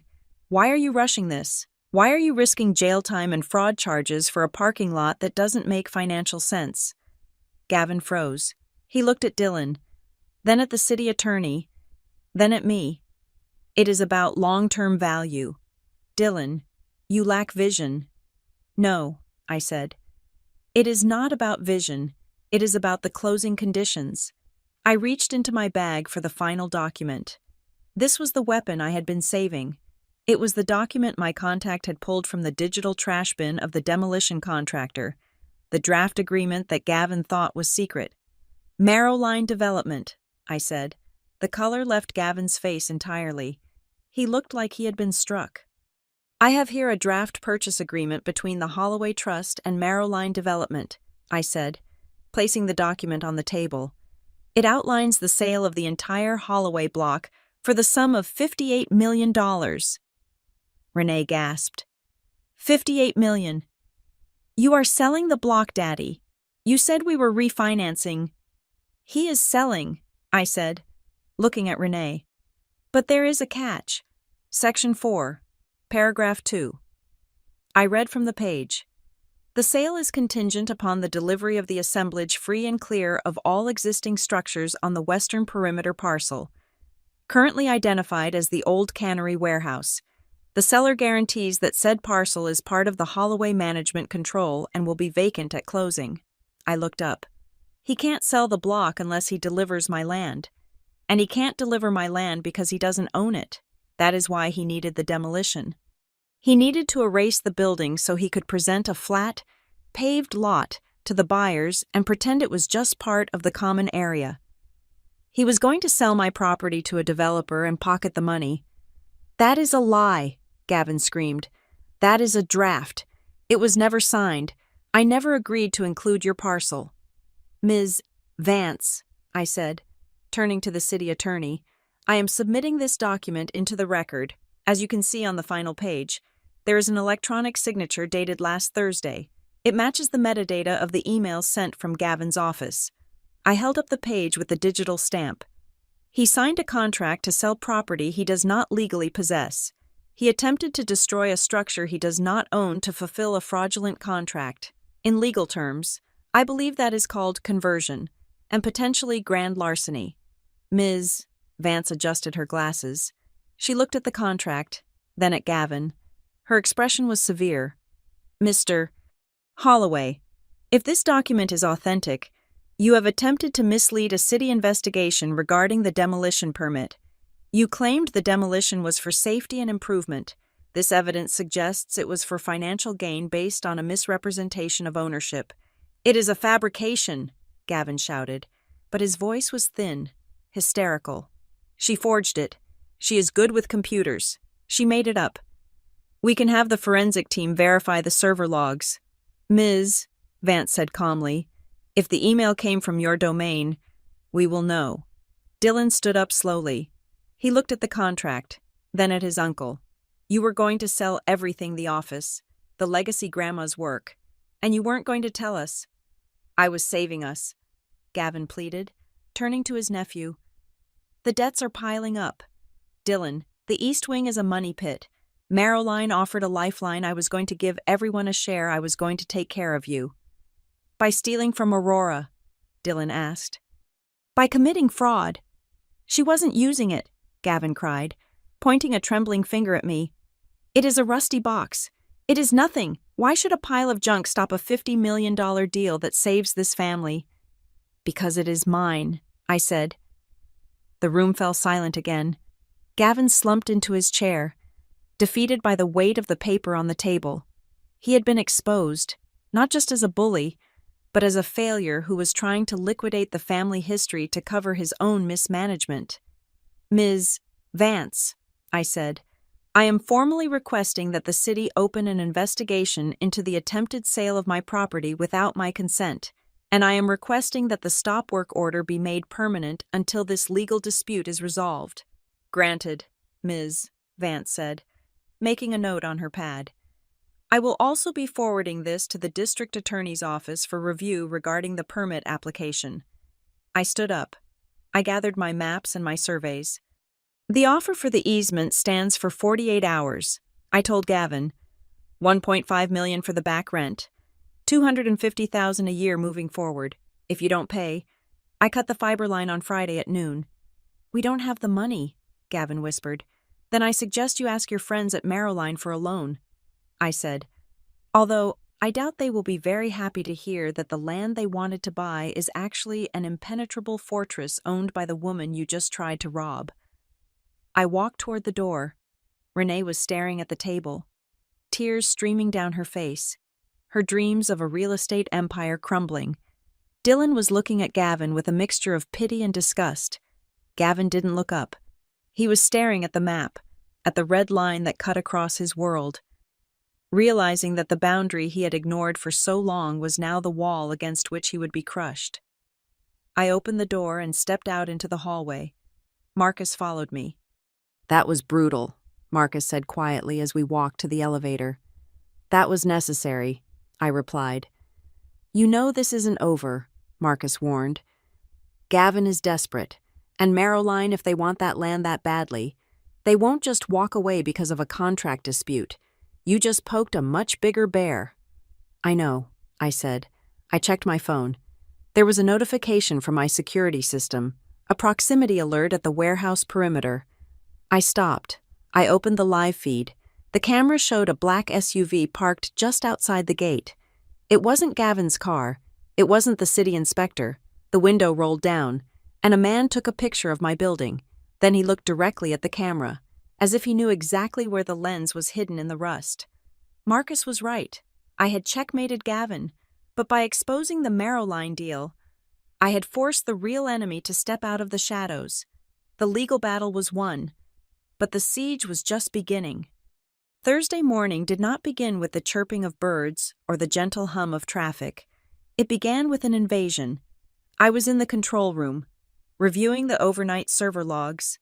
When the perimeter sensors lit up like a Christmas tree, I looked at the external monitors and saw a cavalcade of white SUVs and red trucks swarming the entrance of the Holloway block.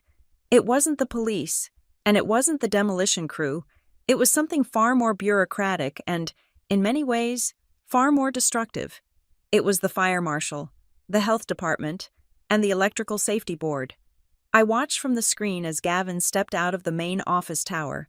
He wasn't looking terrified this time. He was smiling. It was a tight, predatory smile. He pointed a finger directly at my warehouse, gesturing emphatically to a man in a white uniform who I recognized as Chief Inspector Vance of the fire department. My phone rang. It was Marcus, my attorney. Aurora, Marcus said. His voice clipped. We just got a notification.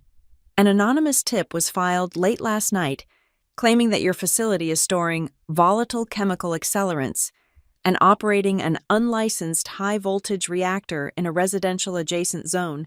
They have an emergency warrant to inspect for immediate public safety hazards. "It is Gavin," I said, watching my uncle play the concerned citizen on the monitor. "He is trying to swarm me. If they find one code violation, one loose wire, they can shut the power purely for safety reasons. They are looking for an excuse to pull the meter," Marcus agreed. "If the power goes, your contracts are breached." "Let them in," I said. "Are you sure?" "I am opening the gate now. Tell them to wipe their feet." I hung up and triggered the gate release. Gavin's smile widened as the trucks rolled onto my lot. He thought he had me. He thought that because his buildings were held together with duct tape and prayers, mine must be too. He assumed that industrial warehouse meant dirty. He was about to learn the difference between neglect and camouflage. Chief Vance banged on the steel door. I opened it immediately. Behind him stood 4 other inspectors, clipboards ready, eyes scanning for danger. "Ms. Mitchell," Vance asked, his tone aggressive. "We have reports of hazardous materials." "I have a Class B biological storage license and a Tier 4 electrical permit," I said, stepping aside. "All active, all inspected. Please, come in. The cleanroom protocols require shoe covers, which are available in the vestibule." Vance blinked. He looked at the rusted exterior, then at the gleaming white vestibule. He looked at the shoe covers dispenser. He looked at the digital air quality monitor on the wall that showed fewer particulates than a hospital operating room. They spent 3 hours inside. They checked the fire suppression system. It was a dual-stage halon setup, serviced 2 weeks ago. They checked the electrical panels. Every cable was labeled. Every breaker was digital. And the thermal load was well within the green zone. They checked the chemical storage. The coolant for the servers was stored in double-walled tanks with leak detection sensors. I walked with them, holding my binder of certifications. I answered every question before they finished asking it. I showed them the logs. I showed them the backup generator maintenance schedule. By noon, Chief Vance was no longer aggressive. He was confused. "Ms. Mitchell," Vance said, standing in the main corridor. "This facility is over-engineered. You have safeguards here I usually only see at the airport." "I take safety very seriously, Chief," I said. "As you can see, the volatile accelerants are non-flammable synthetic coolants, and the reactor is a standard backup diesel generator. Currently cold." Vance nodded, signing his clipboard. The complaint was exaggerated, grossly. He turned to leave. I walked them to the door. Outside, Gavin was waiting. He was leaning against his car, arms crossed, expecting to see me being sighted, expecting to see the power company truck pulling my meter. "Well," Gavin called out as Vance stepped into the sunlight, "did you shut it down? Is it safe?" Vance adjusted his hat. He looked at Gavin. Then he looked at the Holloway office tower looming behind him. He looked at the tangle of power lines running from the street pole to the tower's roof lines that were sagging suspiciously. "The warehouse is compliant," Vance said. "In fact, it is the safest structure I have inspected all month." Gavin's face dropped. "That is impossible. It is a ruin. Did you check the wiring?" "The wiring is mil-spec," Vance said. "However," Vance turned his body, shifting his attention from my warehouse to Gavin's tower. The other inspectors followed his gaze. "Since we are already on site for a block-wide safety audit based on the complaint," Vance said slowly, "and since the complaint alleged hazardous electrical fluctuations in the immediate vicinity." He pointed to the main service box on the side of the Holloway tower. It was rusted shut, and I could see scorch marks around the conduit entry from 20 feet away. "We need to verify the source of the grid instability," Vance said. "We need access to your mechanical room, Mr. Holloway, now." "What?" Gavin took a step back. "No, you are here for her, not me." "The warrant covers the affected zone," Vance said, his voice hardening. "That includes the feed infrastructure. Open the panel, or I will have the fire department pry it open." I watched from my doorway as the tables turned with the slow, crushing weight of karma. They went into Gavin's building. They didn't come out for 4 hours. When they did, they weren't holding clipboards. They were holding rolls of red tape.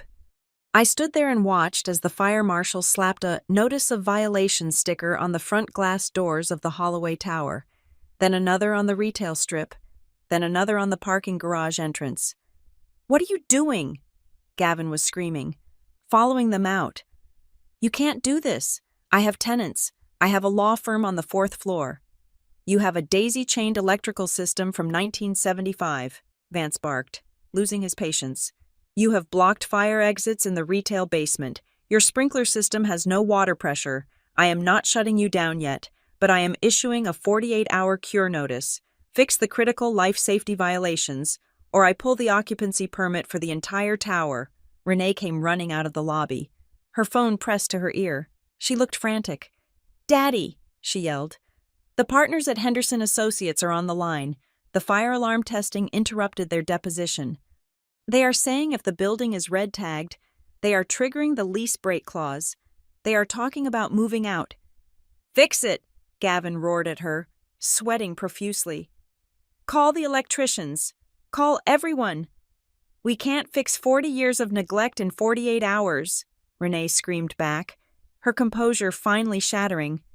"You said you managed this place. You said it was up to code. It was fine until they showed up." Gavin gestured wildly at the inspectors. I leaned against my doorframe, taking a sip of water. Gavin had called down the thunder to drown me, but he had forgotten that he was the one living in a house made of dry wood. The afternoon descended into chaos for the Holloway family. Electrician vans filled the lot my lot. Technically, since they were parked on the disputed easement, but I let it slide. I wanted them to spend money. I wanted them to bleed cash trying to patch the sinking ship. But as night fell, the chaos quieted, leaving a tense, vibrating silence over the block. I didn't sleep. I sat in the command chair, watching the thermal cameras. Gavin was desperate. He had tried legal bulldozing. He had tried bureaucratic swatting. Both had failed. When a man like Gavin runs out of legal options, and when he is facing financial ruin, he stops thinking about the law. He starts thinking about direct action. At 2:15 in the morning, the proximity alarm on the south fence chirped. I pulled up the feed. The camera, equipped with low-light night vision, showed a figure moving through the shadows near the transformer box. This wasn't the main city transformer. It was the secondary junction that fed my specific line, the one I had paid to have installed underground, but which surfaced briefly near the property line. The figure was wearing a dark hoodie and carrying a heavy duffel bag. I watched as he knelt by the conduit. He pulled something out of the bag. It was a reciprocating saw. He was going to cut the main power feed. He didn't know about my backup generators, or he didn't care. He just wanted to kill the lights. He wanted to cause the outage that would cost me $200,000 an hour. I reached for the phone to call the police, but then I zoomed in on the figure. He turned slightly to check behind him. The infrared light caught his face. It wasn't Gavin. Gavin was too old, too cowardly for manual labor in the dark. It was Trent, my second cousin, the one who had always followed Gavin around like a lost puppy, the one who worked as the facilities manager for the block but mostly just smoked cigarettes by the loading dock. Trent, who blamed me for the fact that the family trust hadn't paid out a bonus in 2 years. He raised the saw. I could have turned on the floodlights. I could have spoken over the PA system. I could have scared him off. But if I scared him off, he would come back. And next time, he might bring fire. I needed this to end. I needed a criminal record. I dialed 911. "This is Aurora Mitchell at the West Warehouse. I have a trespasser currently attempting to sabotage the high-voltage electrical grid. He is armed with power tools. I am afraid he is going to cause an explosion." I didn't say, "my cousin." I said, "trespasser." I watched on the screen. Trent was struggling with the casing of the conduit. He was sweating. Nervous. The saw blade screeched against the metal, a sound that must have seemed deafening in the quiet night. But the office tower blocked the noise from the street. 3 minutes later, 2 police cruisers rolled into the lot. Lights off. They were efficient. I watched as the officers approached Trent from behind. He was so focused on his vandalism that he didn't hear them until the flashlight beam hit him. Police dropped the saw. Trent jumped. He dropped the saw. It clattered onto the concrete. Hands in the air. I watched my cousin fall to his knees. I watched them cuff him. I watched him crying, shouting something about doing it for the family, shouting that she deserves it. I saved the video file. I backed it up to 3 different servers. The next morning, the mood at the Holloway block was funereal. The red tags were still on the doors, and now one of their own was sitting in a county jail cell, charged with attempted arson, vandalism of utility infrastructure, and criminal trespass. Inspector Rourke was back. He stood in my office, the real office inside the clean zone, not the fake one I kept near the front. He watched the video footage I had handed him. He was silent for a long time. "This is escalating," Rourke said, looking at me. "Your uncle or his lackeys, they aren't just playing dirty anymore, cutting a high-voltage line. He could have killed himself. He could have started a fire that took out the whole block." "Trent isn't smart," I said. "He was following orders." "Can you prove Gavin ordered it?" "Not yet," I admitted. "Trent will likely take the fall. He is loyal to a fault." Rourke shook his head. "Ms. Mitchell, I have seen these disputes before. They start with property lines and end with bodies. You need to be careful. Someone is making this criminal. They are desperate enough to risk felony charges." "I am safe inside," I said. "Are you—" Rourke pointed to the screen. "That conduit he tried to cut. It is outside your perimeter. You can fortify the inside all you want, but you rely on the city for power and water. If they can't get in, they will try to starve you out." Rourke left, promising to add the police report to the growing file of the city's investigation into the Holloway management. I sat alone in the humming silence of the server room. I felt a strange hollowness. Seeing Trent in handcuffs hadn't felt like a victory. It felt like a tragedy. They were destroying themselves to get to me. My secure phone rang. It wasn't a text this time. It was a voice call. The number was blocked. I hesitated. I had never answered a voice call on this line.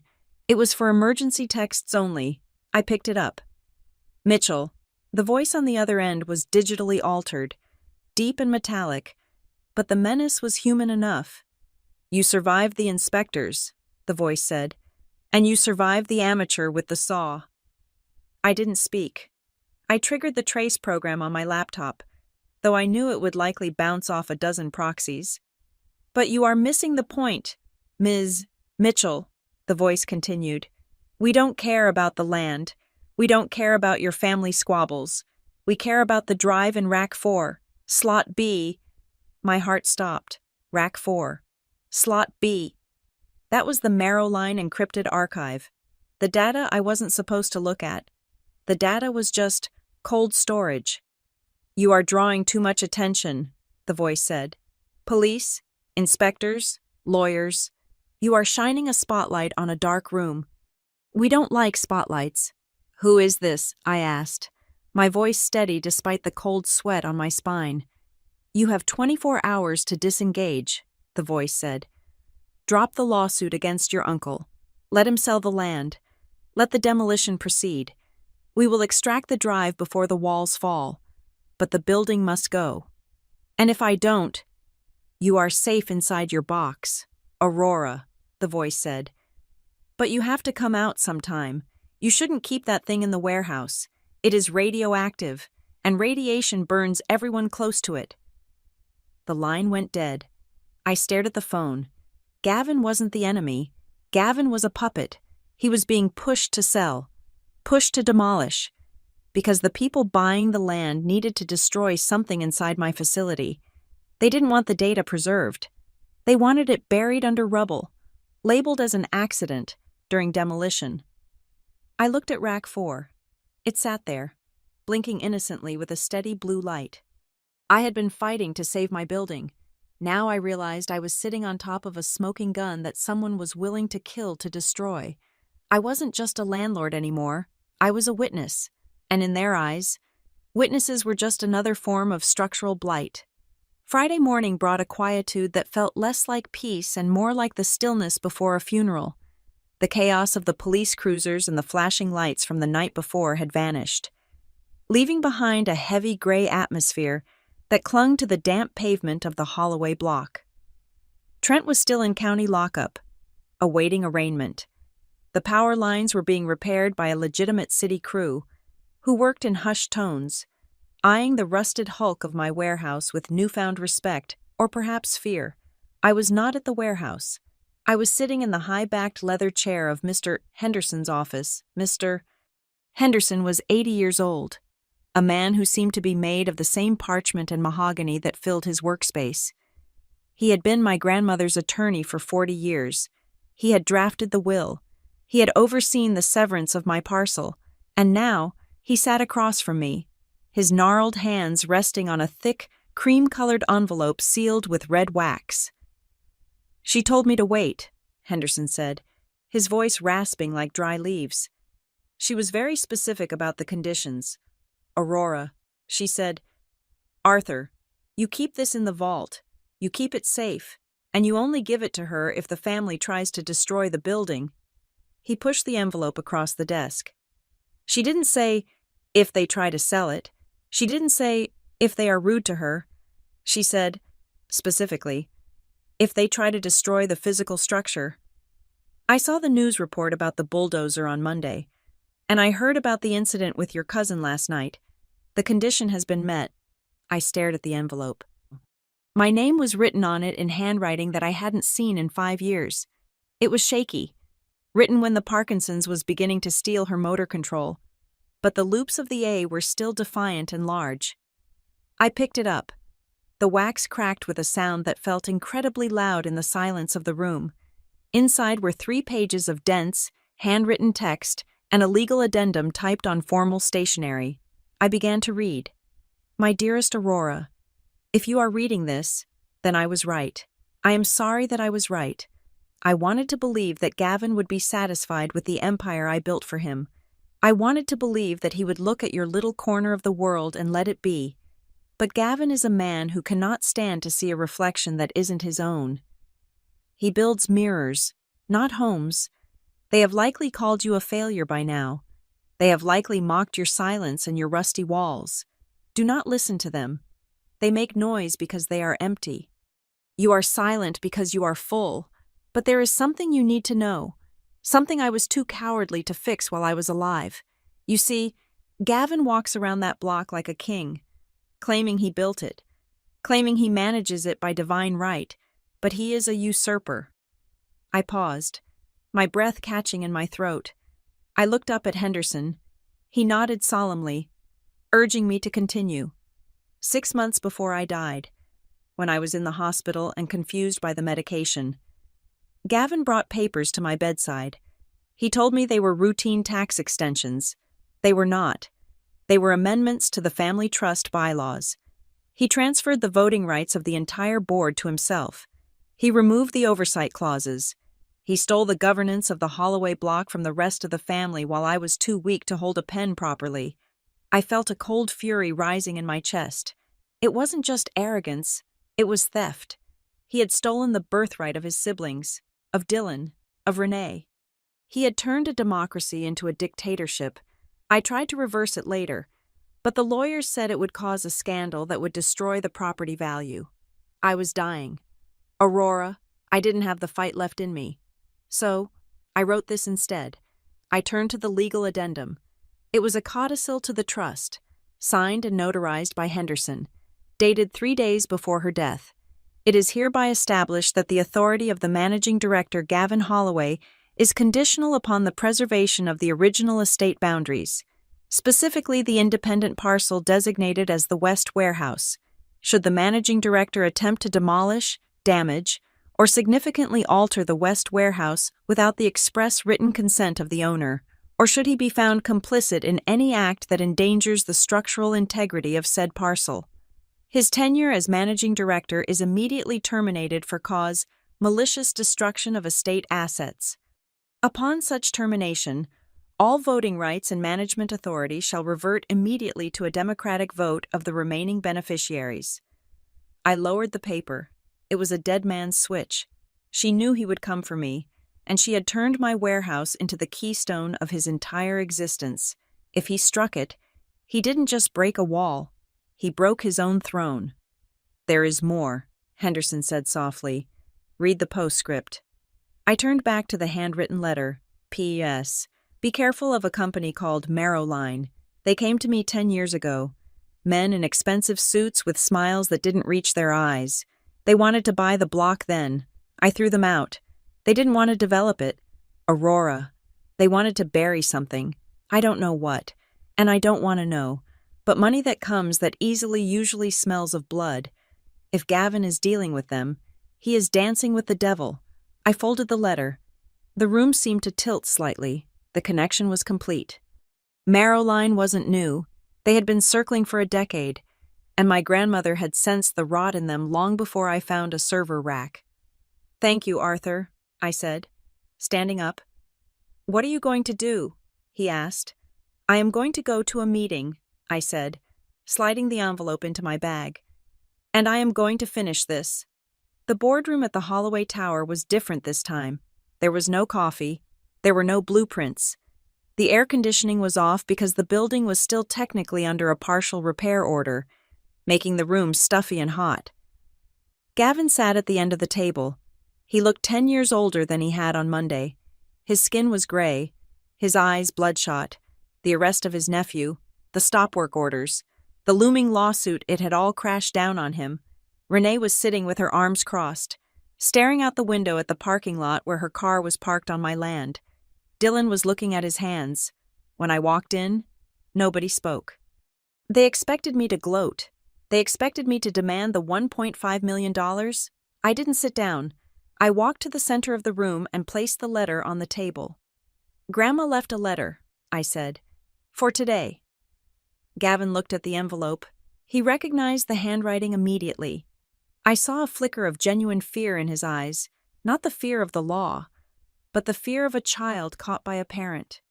She is dead, Gavin muttered. What difference does it make? Read it, I said, out loud. I will not, he spat. Then I will, Renee said. She reached out and took the letter. Her hands were trembling. She began to read. As she read the words about Gavin's mirror, about his vanity, the room grew smaller, but when she reached the part about the hospital, about the manipulated papers, her voice broke. He told me they were tax extensions. Renee read, tears spilling onto her cheeks. She looked up at her father. Daddy, is that true? You told us Grandma wanted you to take over. You said she begged you to lead us. Gavin didn't answer. He stared at the mahogany table. His jaw clenched so tight, I thought his teeth would shatter. You stole it, Dylan whispered. He stood up, his chair scraping loudly against the floor. We have been scraping by for 5 years, listening to you lecture us about family sacrifice, and you stole the control while she was on her deathbed. I did what had to be done.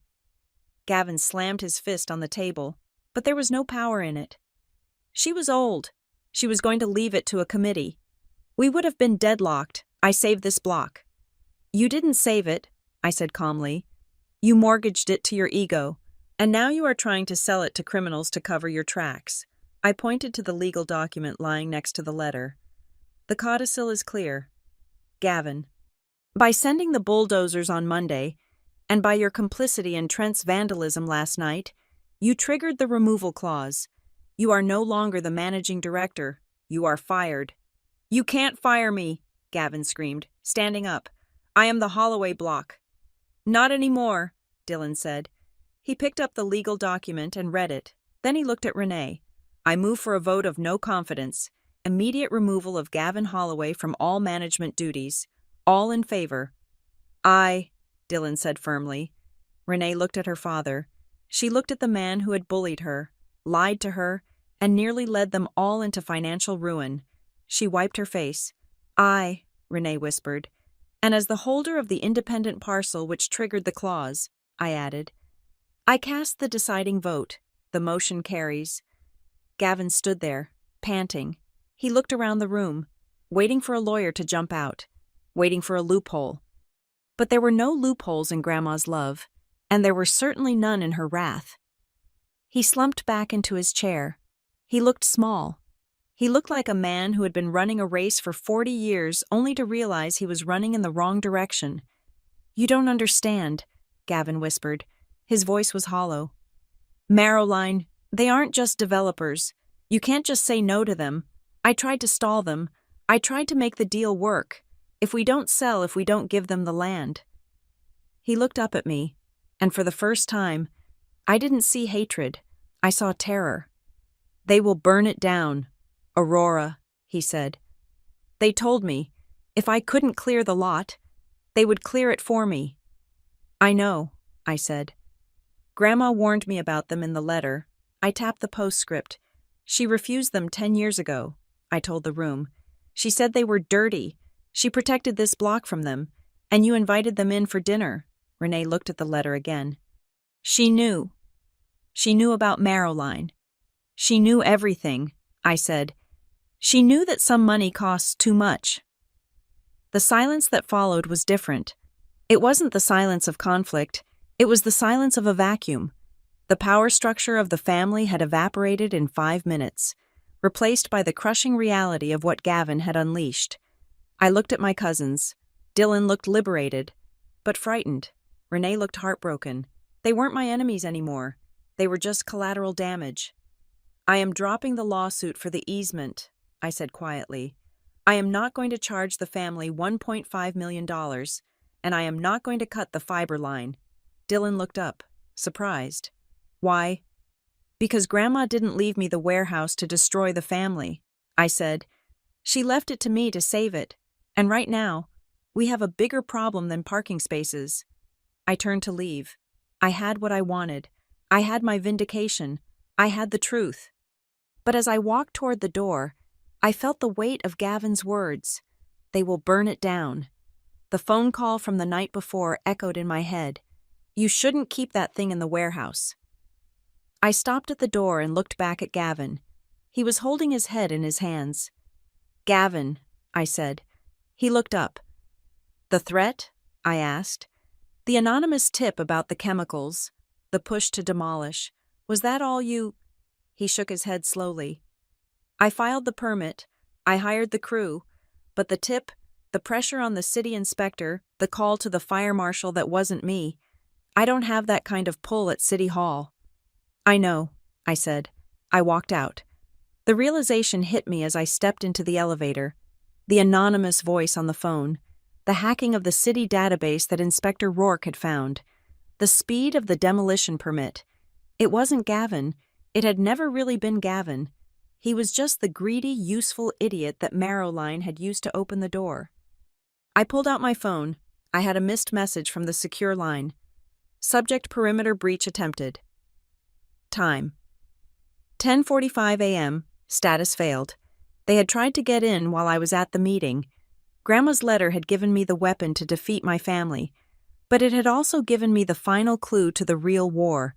Marrowline wasn't interested in a mixed-use high-rise. You don't hack city servers for condos. You don't threaten to burn down a block for retail space. They were coming for the drive, and now that Gavin was out of the way, they had no one left to hide behind. The buffer was gone. I walked out to my car. The warehouse stood across the lot, silent and ugly and defiant.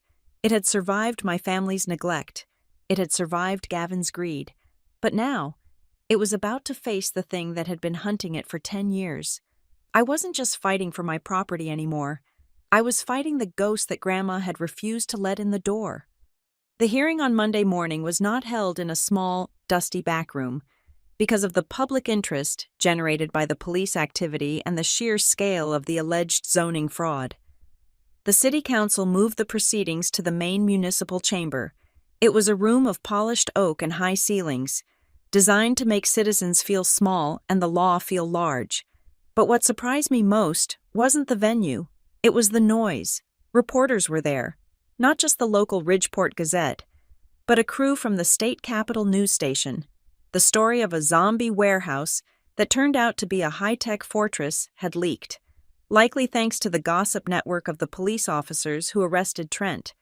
The headline, "Family Feud or Corporate Conspiracy," was already trending on local social media. I sat at the plaintiff's table with Marcus. On the other side sat Gavin. looking shrunken in his suit, flanked by his lawyer, Sterling. But there was a third table today.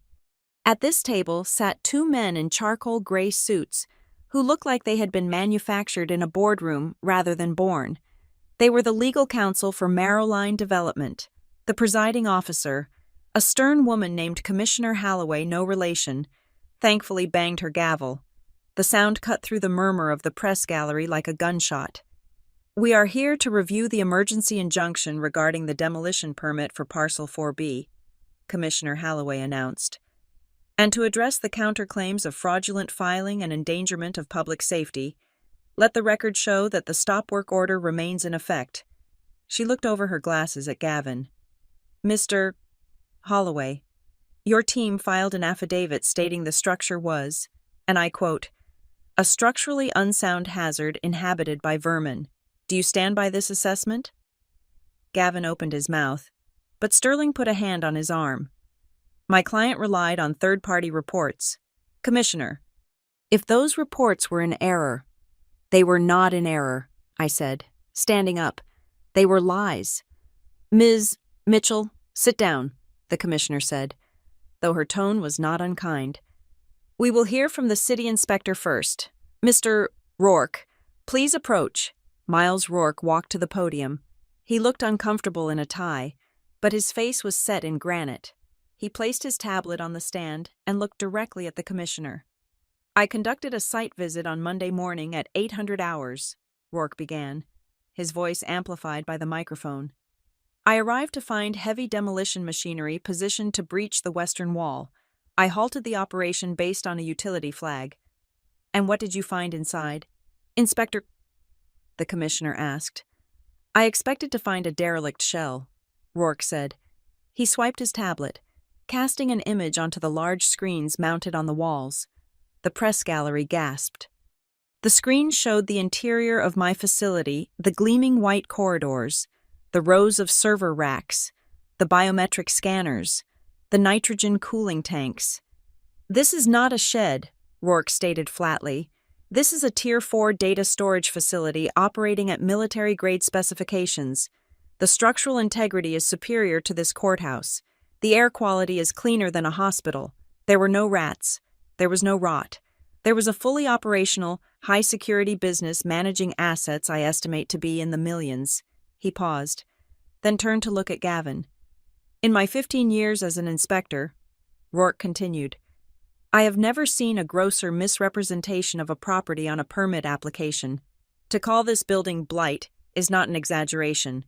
It is a fabrication designed to bypass safety protocols. If those bulldozers had struck the coolant tanks, we would have had a chemical spill requiring a hazmat evacuation of 3 city blocks." The reporters were typing furiously. Gavin sank lower in his chair.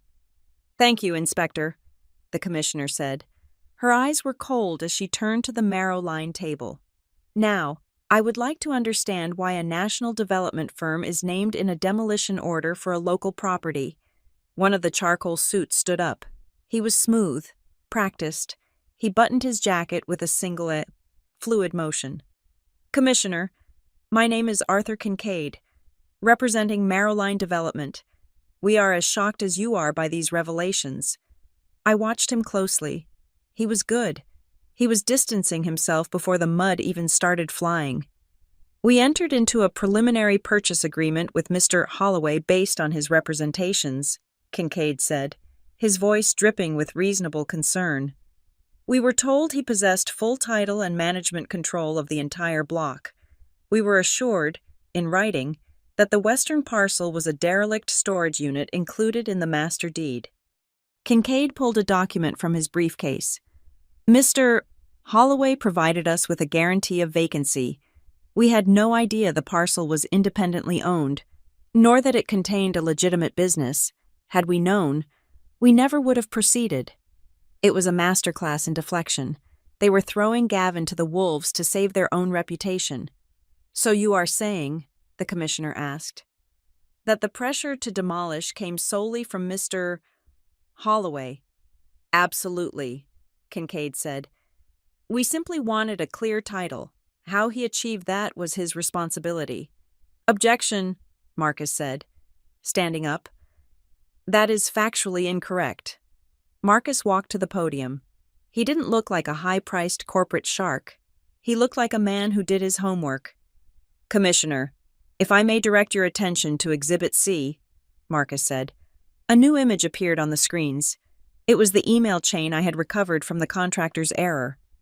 The header information was blown up for everyone to see. This is an email sent from the Director of Acquisitions at Marrowline to Gavin Holloway, Marcus explained. It is dated 10 days ago. Please read the highlighted text. The text was stark and damning. The deal closes. If the warehouse is cleared, we do not want the structure standing at closing. Handle the tenant, or we walk.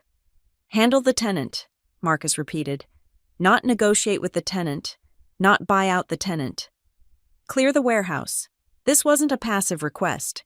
Commissioner, this was a directive. Marrowline knew there was a structure. They made its destruction a condition of the $58 million payout. Kincaid's smooth expression faltered for a fraction of a second. And, Marcus added, we have metadata from the digital signature on the draft contract. It shows that Marrowline's legal team accessed the file 17 times. One of those access logs is timestamped directly after the demolition permit was filed. They were monitoring the progress of the destruction in real time. The room buzzed. The narrative was shifting. This wasn't just a greedy uncle. This was a corporate hit job. Mr. Holloway, the commissioner said, turning back to Gavin. Is this true? Did Marrowline instruct you to demolish the building to secure the funding? Gavin looked at Kincaid. He saw the cold, dead stare of the corporate lawyer who was ready to bury him. He looked at me. He saw the niece he had underestimated. Then he looked at Dylan, who was sitting in the front row of the gallery, holding a stack of ledgers. Gavin's voice cracked. I needed the money. Dylan stood up. He didn't ask for permission. He walked through the gate and placed the ledgers on the plaintiff's table. Commissioner, Dylan said, his voice trembling but loud enough to be heard. I am the accountant for the Holloway Trust. These are the books. Mr. Holloway, you are not a witness, the commissioner warned. I am a witness to the motive, Dylan said. My uncle has been hiding the insolvency of the trust for 2 years. We are 3 months away from bankruptcy. The renovations on the East Wing were over budget by $2 million. He didn't just want to sell. He had to sell. Dylan pointed at Gavin. He told me he was saving the family, but he was going to sell the land out from under Aurora to do it. He knew he didn't own it. He just hoped that if he knocked the building down fast enough, nobody would check the survey lines until the check cleared. Renee, sitting next to Dylan, looked like she was going to be sick. The reporters were turning their cameras on her now. The golden girl of the real estate family was now the sister of a whistleblower and the daughter of a fraud. Ms. Holloway, a reporter shouted from the back. Did you know about the insolvency? Renee stood up. She looked at Gavin. She saw a man who had lied to her every day for 2 years. No, Renee said, her voice shaking. I didn't know. She stepped away from the defense table. She walked over and stood next to Dylan. It was a small movement, 5 feet of carpet, but it was a canyon. She had chosen. She was saving herself. Yes, but she was also abandoning the sinking ship that was Gavin Holloway. Gavin was alone. This is a conspiracy, Gavin whispered, but nobody was listening. Mr. Holloway, the commissioner said, her voice icy. Based on the testimony of the inspector, the evidence of the emails, and the financial motive presented, I am referring this matter to the district attorney for criminal fraud charges. I am also levying a fine of $50,000 against the Holloway Trust for filing false permits.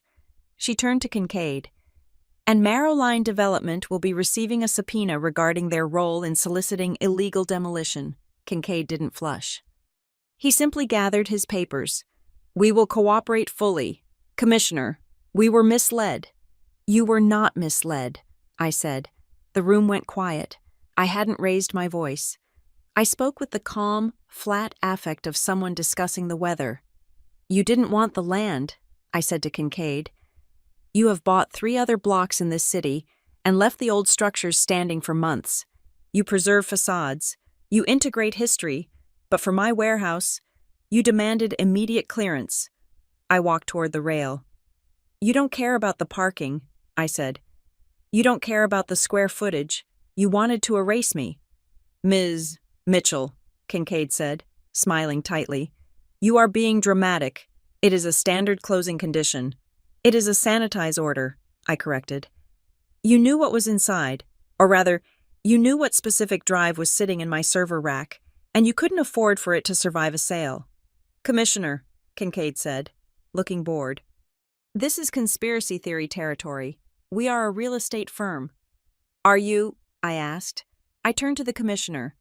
Your Honor, yesterday my facility received a threatening phone call. The caller demanded I drop this lawsuit and allow the demolition. They threatened to burn the building down if I didn't comply. They mentioned specific details about the data inside my facility details that are not public record. The commissioner frowned. A threat? Did you report this to the police? I reported it to my own security team. I said, we traced the call.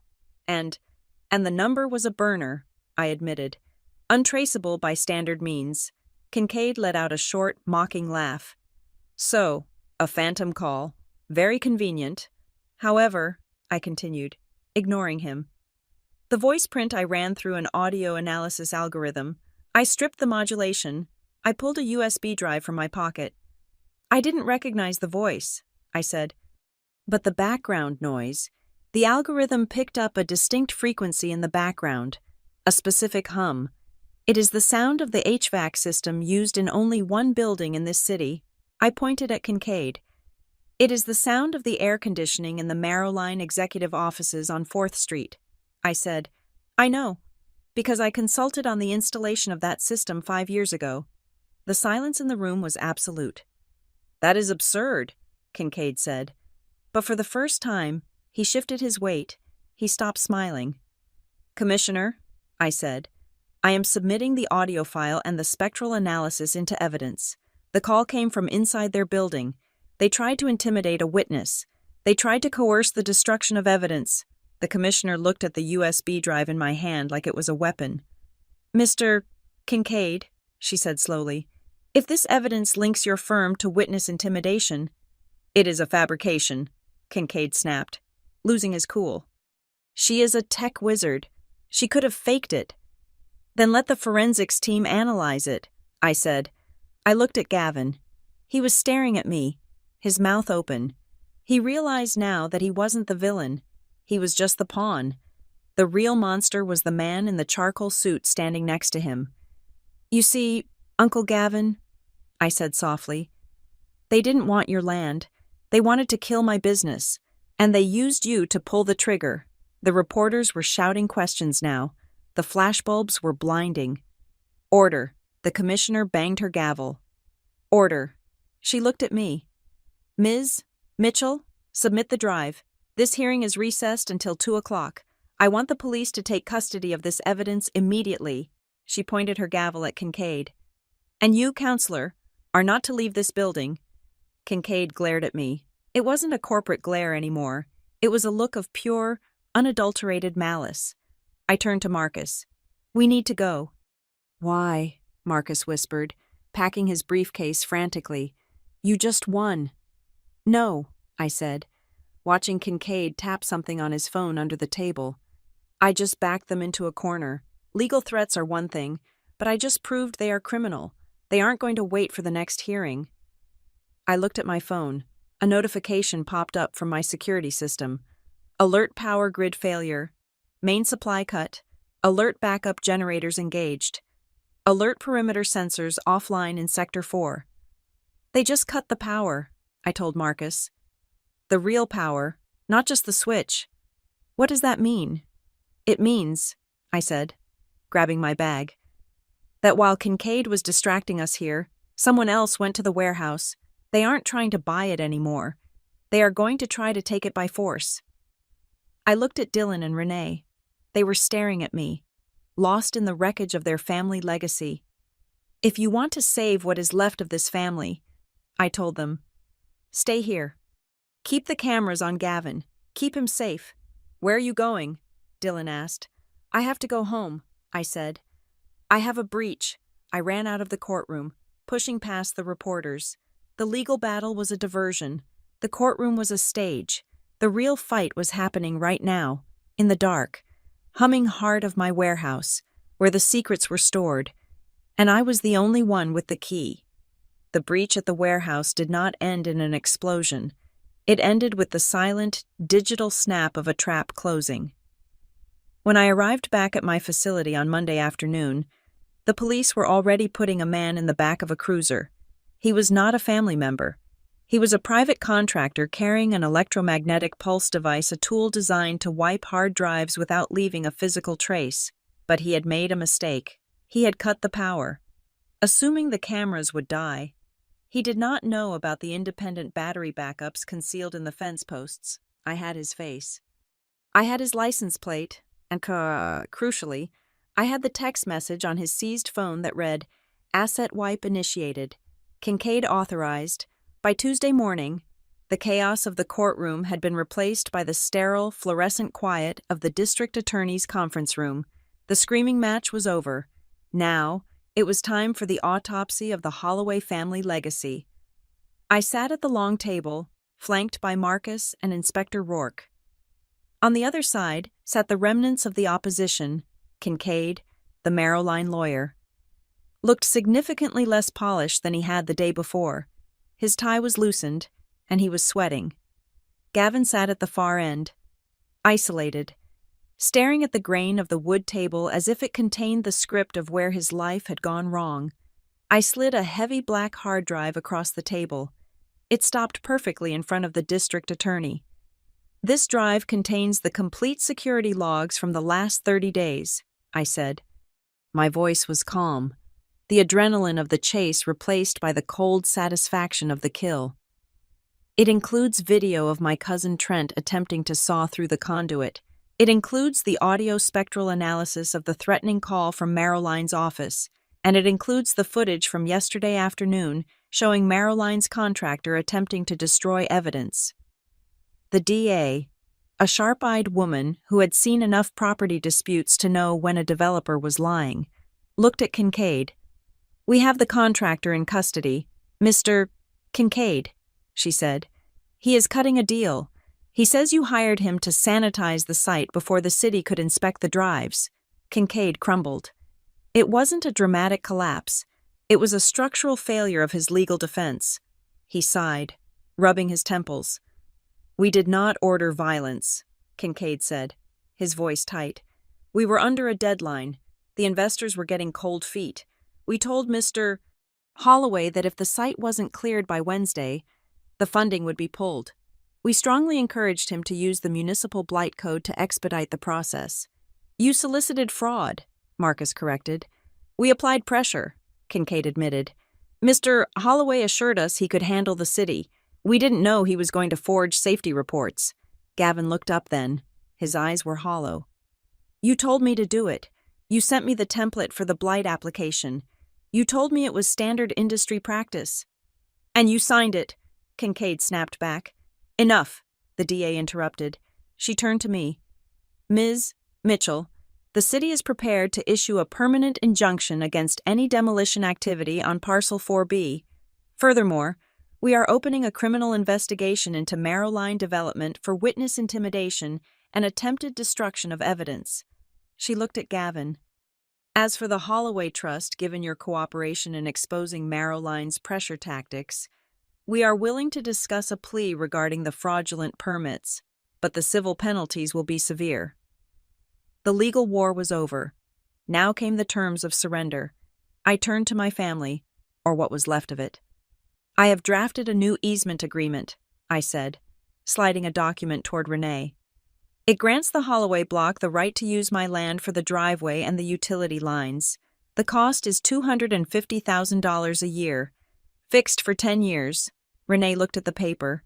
She looked at the number. It was fair. It was exactly what I had demanded before, minus the punitive back pay. "And the $1.5 million, she asked quietly. "Waived," I said. "Consider it a donation to the cleanup fund. You are going to need it to pay the city fines." Renee nodded. She picked up the pen. Her hand was steady. She signed her name on the line that said, Managing Director. Gavin flinched when he saw her sign. He had lost his title in the boardroom vote, but seeing it on paper made it real. He was no longer the king of the block. He was just a tenant in a building he used to rule. There is one more condition, I said. I looked at Gavin. You are done, I said to him. Not just as director, you are done with me. You do not step foot on my parcel. You do not speak to my staff. You do not even look at my fence. If you violate this restraining order, I will trigger the penalty clause in the easement, and I will bankrupt this block in 24 hours. Gavin didn't argue. He didn't bluster. He simply nodded, a slow, defeated motion. The arrogance had been bulldozed, leaving only a tired old man who had gambled his family on a lie and lost. We accept, Renee said. The meeting adjourned. Kincaid was escorted out by police officers to give a formal statement. Gavin left alone, walking out the door without looking back, a ghost fading into the hallway. I stayed behind to gather my files. Dylan and Renee lingered. Dylan walked over to me. He looked exhausted, but for the first time in years, he didn't look sweaty or nervous. He looked clear. Aurora, he said. I stopped packing my bag. I didn't smile. I waited. I went through the books again last night, Dylan said. Gavin was skimming from the maintenance fund to pay the interest on the loans. We would have lost the whole block in 6 months if you hadn't stopped the sale. Marrowline was going to strip the assets and liquidate us. He took a breath. You didn't just save your warehouse. You saved the legacy. I am sorry I didn't see it. I am sorry I thought you were the failure. It was a real apology. There was no but, no however, no request for a loan attached to the end of it. Thank you, Dylan, I said. Renee stepped forward. She looked at me with a strange expression respect, mixed with a healthy dose of fear. We are going to rebrand, Renee said. Transparent management. No more secrets. We are going to fix the code violations. It will take time. But we can do it, she hesitated. We could use a consultant. Someone who understands infrastructure. If you ever wanted to... No, I cut her off. I zipped up my bag. I am not your consultant, Renee, and I am not your partner. I am your neighbor. I am the independent parcel on the edge of your map. We can be civil. We can be family at Thanksgiving, but business is business. I slung my bag over my shoulder. Don't try to integrate me. Don't try to fix me. Just respect the fence line, and we will get along fine. Renee nodded. She understood. I didn't want their love, and I didn't need their validation. I just needed them to understand that I was not something to be paved over. I walked out of the city hall and into the bright sunlight. The air smelled of rain and exhaust, the perfume of the city. I drove back to the warehouse. The stop work order was still taped to the door, but now it was joined by a new sign, posted by the City Protected Infrastructure, Critical Facility. I unlocked the steel door and stepped inside. The transition was immediate. The noise of the world vanished, replaced by the steady, rhythmic hum of the cooling fans and the soft beep of the server stacks. The air was cool and clean. The lights blinked in their reassuring patterns, green and blue, a constellation of data that was worth more than all the bricks and mortar outside. I walked down the white corridor. I checked the monitors. The breach was sealed. The data was secure. The client in the sub-basement had sent a single message. Contract renewed. Payment transferred. I stood in the center of my fortress. Outside, the corrugated metal was still rusted. The weeds still grew through the cracks in the concrete. To the passing cars, it still looked like a blight, a failure, a forgotten piece of junk. But I knew better. The door opened behind me. It was Inspector Miles Rourke. He had come to do a final sign-off on the safety protocols. He stood in the doorway, looking at the rows of servers, then back at me. You know, Rourke said, tapping his tablet, I have closed 1,000 cases in this city. Usually, they end with a fine or a demolition. It is rare that I get to save something. He walked over to the wall and placed a new certification sticker on the panel. It was a gold seal. Passed. I stopped this case, Rourke said. looking me in the eye. Because I found the real operating file, the one people try to bury. It is easy to knock down a building, Ms. Mitchell. It is easy to knock down a person, but it is very hard to knock down the truth once it is running on backup power. He smiled, a tired, genuine smile. You keep it running, Aurora. I intend to, I said. Rourke left, the heavy steel door clicking shut behind him, the lock engaged with a solid thud. I was alone. The bulldozers had gone, the lawyers had gone, the family had retreated to their tower to lick their wounds. I looked at the screen. The system status read 100% operational. They had brought heavy machinery to break me. They had brought lies and lawsuits and threats. But they had forgotten the most important rule of construction before you tear something down. You better be damn sure you know what is holding it up. They never touched the warehouse. The metal never bent. The glass never broke. But the truth.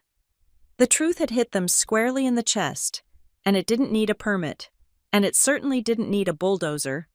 Thank you so much for listening to this story of revenge and justice. I would love to know where you are tuning in from today. Are you listening on your commute, at work, or relaxing at home? Please let me know in the comments below so we can connect. If you enjoyed seeing Aurora protect her empire, please subscribe to the Maya Revenge Stories channel, like this video, and hit that hype button to help this story reach even more people. Your support means the world to me.